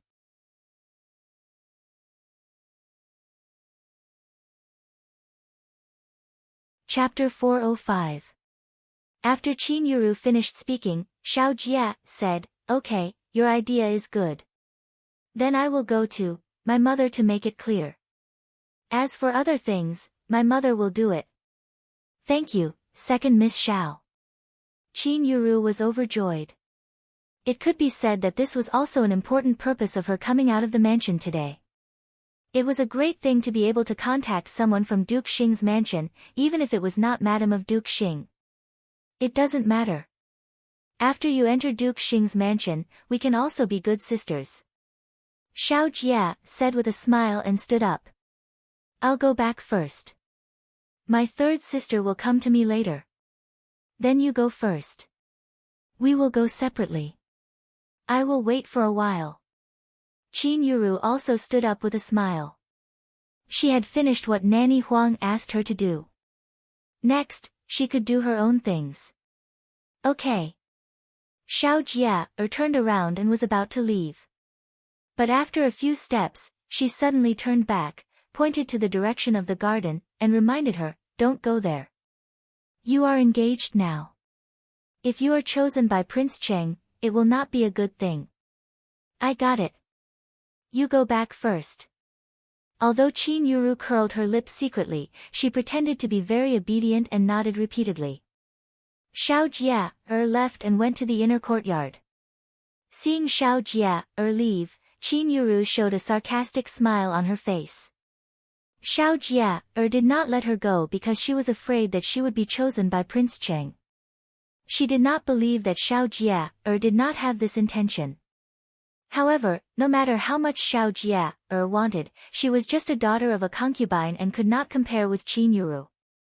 Even if Xiao Jia had this intention, the high and mighty wealth and glory had nothing to do with her. When Xiao Jia disappeared, Qin Yuru walked in the direction where she had been before. At this time, most people were in the flower hall.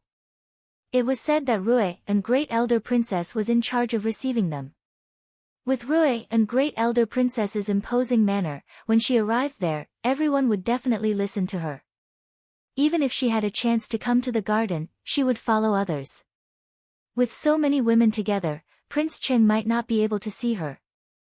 It was better to take advantage of the fact that there was no one in the garden to walk around first and let Prince Cheng see her first. Qin Yuru had this idea. Therefore, when they approached the rockery, she began to pretend to be delicate and graceful. She admired the plum blossoms from time to time and stood facing the lake in the wind. She was determined to make herself look charming and enchanting. It would be best if she could make Prince Cheng fall in love with her at once. In order to let Prince Cheng see it clearly, Qin Yuru deliberately walked nearby several times and almost walked around the rockery. Stand in the wind from time to time, however, in order to prevent Prince Cheng from thinking that she did it on purpose, she did not dare to look up. Therefore, it was reasonable that she did not notice Prince Cheng above her. In fact, her coquettish and flirtatious appearance had long since been seen by Prince Cheng in the pavilion of the rockery. In fact, not only Prince Cheng but also Prince Zhou was here. At this time, Prince Zhou could not help laughing when he saw Qin Yuru standing under a plum tree and carefully stretching out her slender hand to pick a plum blossom on it. He glanced at Prince Cheng and teased, "Uncle, the beauty below is pretty. For the sake of her sincerity, uncle, please accept her." In the palace, there were many palace maids who threw themselves at Prince Cheng. Outside the palace, there were also many misses from aristocratic families who made various gestures. They pretended to fall over inadvertently or accidentally fell at the feet. As a member of the royal family, they had often encountered this kind of thing. When Qin Yuru did this, the two people in the pavilion immediately understood. It was obvious that this woman had heard that Prince Cheng was here and deliberately came here to attract attention. Prince Cheng's eyes fell on Qin Yuru's face and there was a thoughtful look in his eyes. From the angle of the pavilion, he could only see her profile, but inexplicably felt a little familiar. Prince Cheng was wondering when he had seen this Mississippi. The profile from this angle was very beautiful. Coupled with the way Qin Yuru sniffed the fragrance of the flowers, it made people feel that she was as beautiful as jade. It was a very eye-catching scene. Seeing that Prince Cheng didn't say anything, Prince Zhou also looked at Qin Yuru in surprise and then praised her repeatedly, "Uncle, she is really beautiful. Ask her which family she is from and you can accept her." Although this behavior is a little inappropriate, she probably admires uncle's demeanor and specially came here. Qin Yuru said with a smile. It was really good for a member of the royal family to have one more concubine or one less concubine. In Prince Zhou's view, the miss below was indeed pretty, but her behavior was very improper. She should not be a miss from a big aristocratic family. Then he could just give her the position of a concubine and there was no need to waste the precious position of an. His mother had repeatedly told him to make friends with Prince Cheng, so it was always good to give him a beauty. "Which mansion does this miss come from?" Prince Cheng finally said. Shichi, who stood behind him, hurriedly said, "I don't know. Your Highness, please wait a moment and let me go down to ask." "Don't go down first." Prince Cheng shook his head. He just felt a little familiar and did not need to ask which mansion she came from. He had always liked Buddhism. Although part of it was to deceive people, it involved a lot of things. Seeing Qin Yuru like this, he really did not like it. "Uncle, let Shichi go down to ask. If he knows which mansion she comes from, he can also accept her into the backyard. Such a beauty is rare in the capital city," Prince Zhou said with a smile. He thought that Prince Cheng did have the intention, but he was too embarrassed to ask in front of him, so he immediately called the little eunuch beside him. "Go and ask which mansion does she come from for uncle." The little eunuch answered and turned around. It was too late for Prince Cheng to stop him. He had no choice but to shake his head with a wry smile and let Prince Zhou fool around. Qin Yuru was a little anxious when she walked down the stairs. Her original confidence was also shaken. How could it be possible that she did not see him after walking for so long? Why didn't he respond until now? Did he look down on her? Or he was not here? She wanted to look up, but she knew that she could not do it, so she could only bear it. The scenery around the rockery could be said to have no more appreciation. She had seen what she should see, but she was really unwilling to leave like this. However, if she continued to walk, she was afraid that she would expose herself. At this time, she stood in front of the plum tree and thought about what to do next under the excuse of admiring the flowers. If Prince Cheng saw her and liked her, shouldn't he send someone down to ask her? Why didn't he send someone down? When she was thinking, she suddenly heard a low cough behind her. She was shocked and immediately became overjoyed. However, she still showed a blank expression on her face. When she turned around and saw a little eunuch, she was so happy that she almost showed her face. She tried hard to suppress the joy in her heart and asked with gentle eyes, "Little eunuch, what's the matter? May I ask which family's miss are you?" The little eunuch said with a smile. He was a little eunuch of Prince Shou. He also knew that his master wanted to make peace, so his attitude was very friendly. Sure enough, he came to ask. Qin Yuru suppressed the ecstasy in her heart and said seriously, "Little eunuch, what do you mean? Why do you ask?" "Our prince sent me to ask if this handkerchief was dropped by Mississippi. There are words on it, so I want to ask which mansion Miss is from." The little eunuch took out a handkerchief from his arms and said. He meant that he just came to see if Qin Yuru had dropped the handkerchief and had no other meaning. He would not let Qin Yuru violate the rules of girls. "Our miss is from Ningyuan Army General's mansion." Mei Shui stepped forward and said loudly. "Miss from Ningyuan Army General's mansion? Which miss is she?" The little eunuch asked with a smile. "Our miss is the first Mississippi," Mei Shui said again. "Oh, it seems that this handkerchief is not this miss's." The little eunuch put away the handkerchief in his hand and turned around with a smile. Since he had already inquired clearly, he did not need this prop. It was just a random excuse. "Little eunuch, could you lend me this handkerchief to have a look? I did drop a handkerchief just now," Qin Yuru said in a sweet voice. "Did you really drop the handkerchief?" The little eunuch turned his head in astonishment. Although this handkerchief was not his, it was certainly not the miss in front of him. How could it be possible that she had really lost the handkerchief? "I did drop a handkerchief. Can I borrow it to have a look?" Qin Yuru said softly with a trace of shyness on her face. Seeing that she was friendly, the little eunuch did not refuse and handed over the handkerchief in his hand. It was a very simple handkerchief with nothing embroidered on it. But judging from the embroidery edge and the material of the handkerchief, it was of top grade. It was even better than the handkerchief Qin Yuru was using now. Such a precious handkerchief should not be owned by a little eunuch. It was quite possible that the master of the little eunuch had it. The handkerchief was a little bigger than the handkerchief used by ordinary women. It was almost half the size of Qin Yuru's. Qin Yuru looked at it for a few times and seemed to be very disappointed.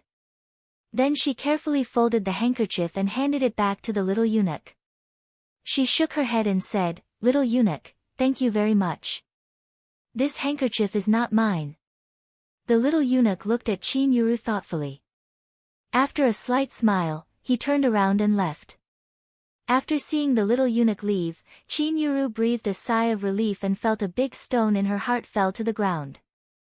The matter of the handkerchief was not true, but the following thing about the earring was true. This time, she did not stop and was ready to leave. But she could not be too conspicuous. So she turned around and walked out to enjoy the scenery. In the pavilion of the rockery, when the little eunuch beside Prince Shou reported that the miss below was the first miss of Ningyuan Army General's mansion, a light flashed in Prince Cheng's mind. He immediately knew where he had seen this Mississippi. A slight smile appeared at the corner of his mouth. His eyes fell on Qin Yuru's back and he was secretly surprised. It turned out to be her. No wonder when he saw her just now, he felt a little familiar. It turned out that she was really familiar. Uncle Wang, what do you think? What do you think? She looks really good. Prince Zhou saw that Prince Ching smiled and did not say anything, so he hurriedly came over and asked with a smile. She is really good. Prince Ching said meaningfully.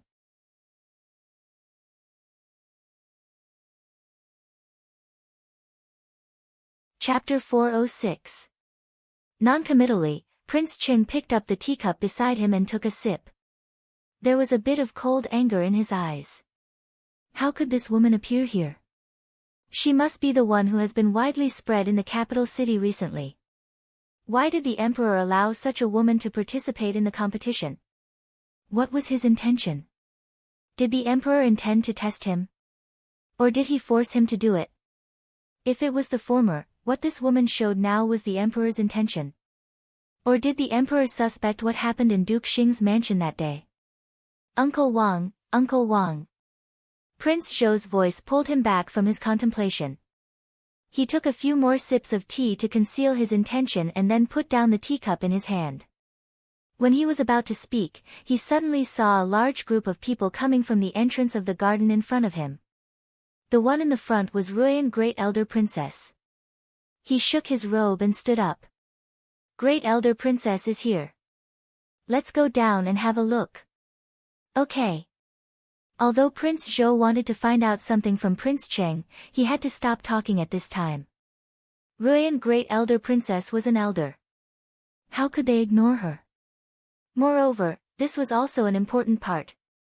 Although they could see far and more by sitting on the top, if they wanted to see clearly, they had to get close to her. By greeting Great Elder Princess, they could talk with her and look at the misses from aristocratic families around. Ruyan, Great Elder Princess entered the garden with a large group of misses. Ruyan, Great Elder Princess did not stop them. Some misses left, but some still followed Ruyan, Great Elder Princess. Qin Wanru also followed Great Elder Princess, but she didn't follow her closely. Instead, she stood further behind Great Elder Princess. This was also the signal of Rui and Great Elder Princess just now. If she stood too close, Prince Cheng might come to greet her. Rui and Great Elder Princess didn't want her granddaughter to be favored by Prince Cheng. Although they were of different generations and Qin Wanru's real identity was exposed, Prince Cheng would definitely not allow her to enter Prince Cheng's mansion. After all, she was not now. No matter it was Ruyan, Great Elder Princess's intention or Qin Wanru's own intention, they both felt that it was better to be less conspicuous. This was also the reason why Qin Wanru wore such clothes that seemed to set off Qin Yuru today. Entering the garden, Qin Wanru's eyes fell on Qin Yuru, who was walking in front of her. Her thick lips curved slightly. She had guessed right. Qin Yuru really came to the garden secretly. Qin Yuru did not expect to meet so many people. Seeing so many people looking at her, her face, which was flushed just now, immediately turned pale, and panic appeared in her eyes. Hey, isn't that the young miss of Qin's mansion? Exactly. What is she doing in the garden so early in the morning? Isn't she already engaged? Don't tell me you still dare to think about something else. Many of the young ladies whom they met began to whisper among themselves, not too loudly, but just enough. Fortunately, the people around her could hear her clearly. Immediately, many people looked at her with a bit of scrutiny. Everyone was in the flower hall of Rui and Great Elder Princess. When did she come to the garden? No matter how they looked at her, her purpose was not simple. Qin Yuru did not know Rui and Great Elder Princess, nor did she know that the old lady surrounded by the crowd was Rui and Great Elder Princess. However, she was also discerning. Seeing that there were young ladies around, only one of them was not young and had an extraordinary bearing, she immediately guessed that she should be the host of today's reception in the inner court. She hurriedly stepped forward and bowed respectfully. Someone had already told Rui and Great Elder Princess about Qin Yuru's identity. After looking Qin Yuru up and down for a few times, Rui and Great Elder Princess asked lightly, "Are you the young miss of Ningyuan Army General's mansion?" "Yes," Qin Yuru said softly. Why did you come directly to the garden instead of the flower hall? Rue and Great Elder Princess asked coldly. I just got lost and couldn't find the way to the flower hall for a while. Qin Yuru lowered her head and said politely. She rubbed her handkerchief hard. These people came so fast that her excuse seemed to be far-fetched. If she had walked out of the garden, she would have been more confident to reply at this time. No one had seen her coming out of the garden, so they would not have guessed that she had gone to the garden and secretly showed her face in front of Prince Cheng. Got lost? First Miss Qin, it seems that this place is not on the same road as the flower hall. Moreover, there are so many people on that road. As long as you follow the road, you can reach the flower hall. First Miss Qin, where did you get lost? A lady said in an unkind tone. There were many ladies who had the same idea as Qin Yuru. Although Prince Cheng was just an idle prince, he had an outstanding appearance and extraordinary bearing. Even if he was just an idle prince, he would be rich and powerful. Some even thought that it was better than marrying into the mansions of Prince Yu, Prince Zhou, and Prince Xian. At least, even if there was a change of emperor, as the uncle of the new emperor and he had such an idle character, no one would treat him badly.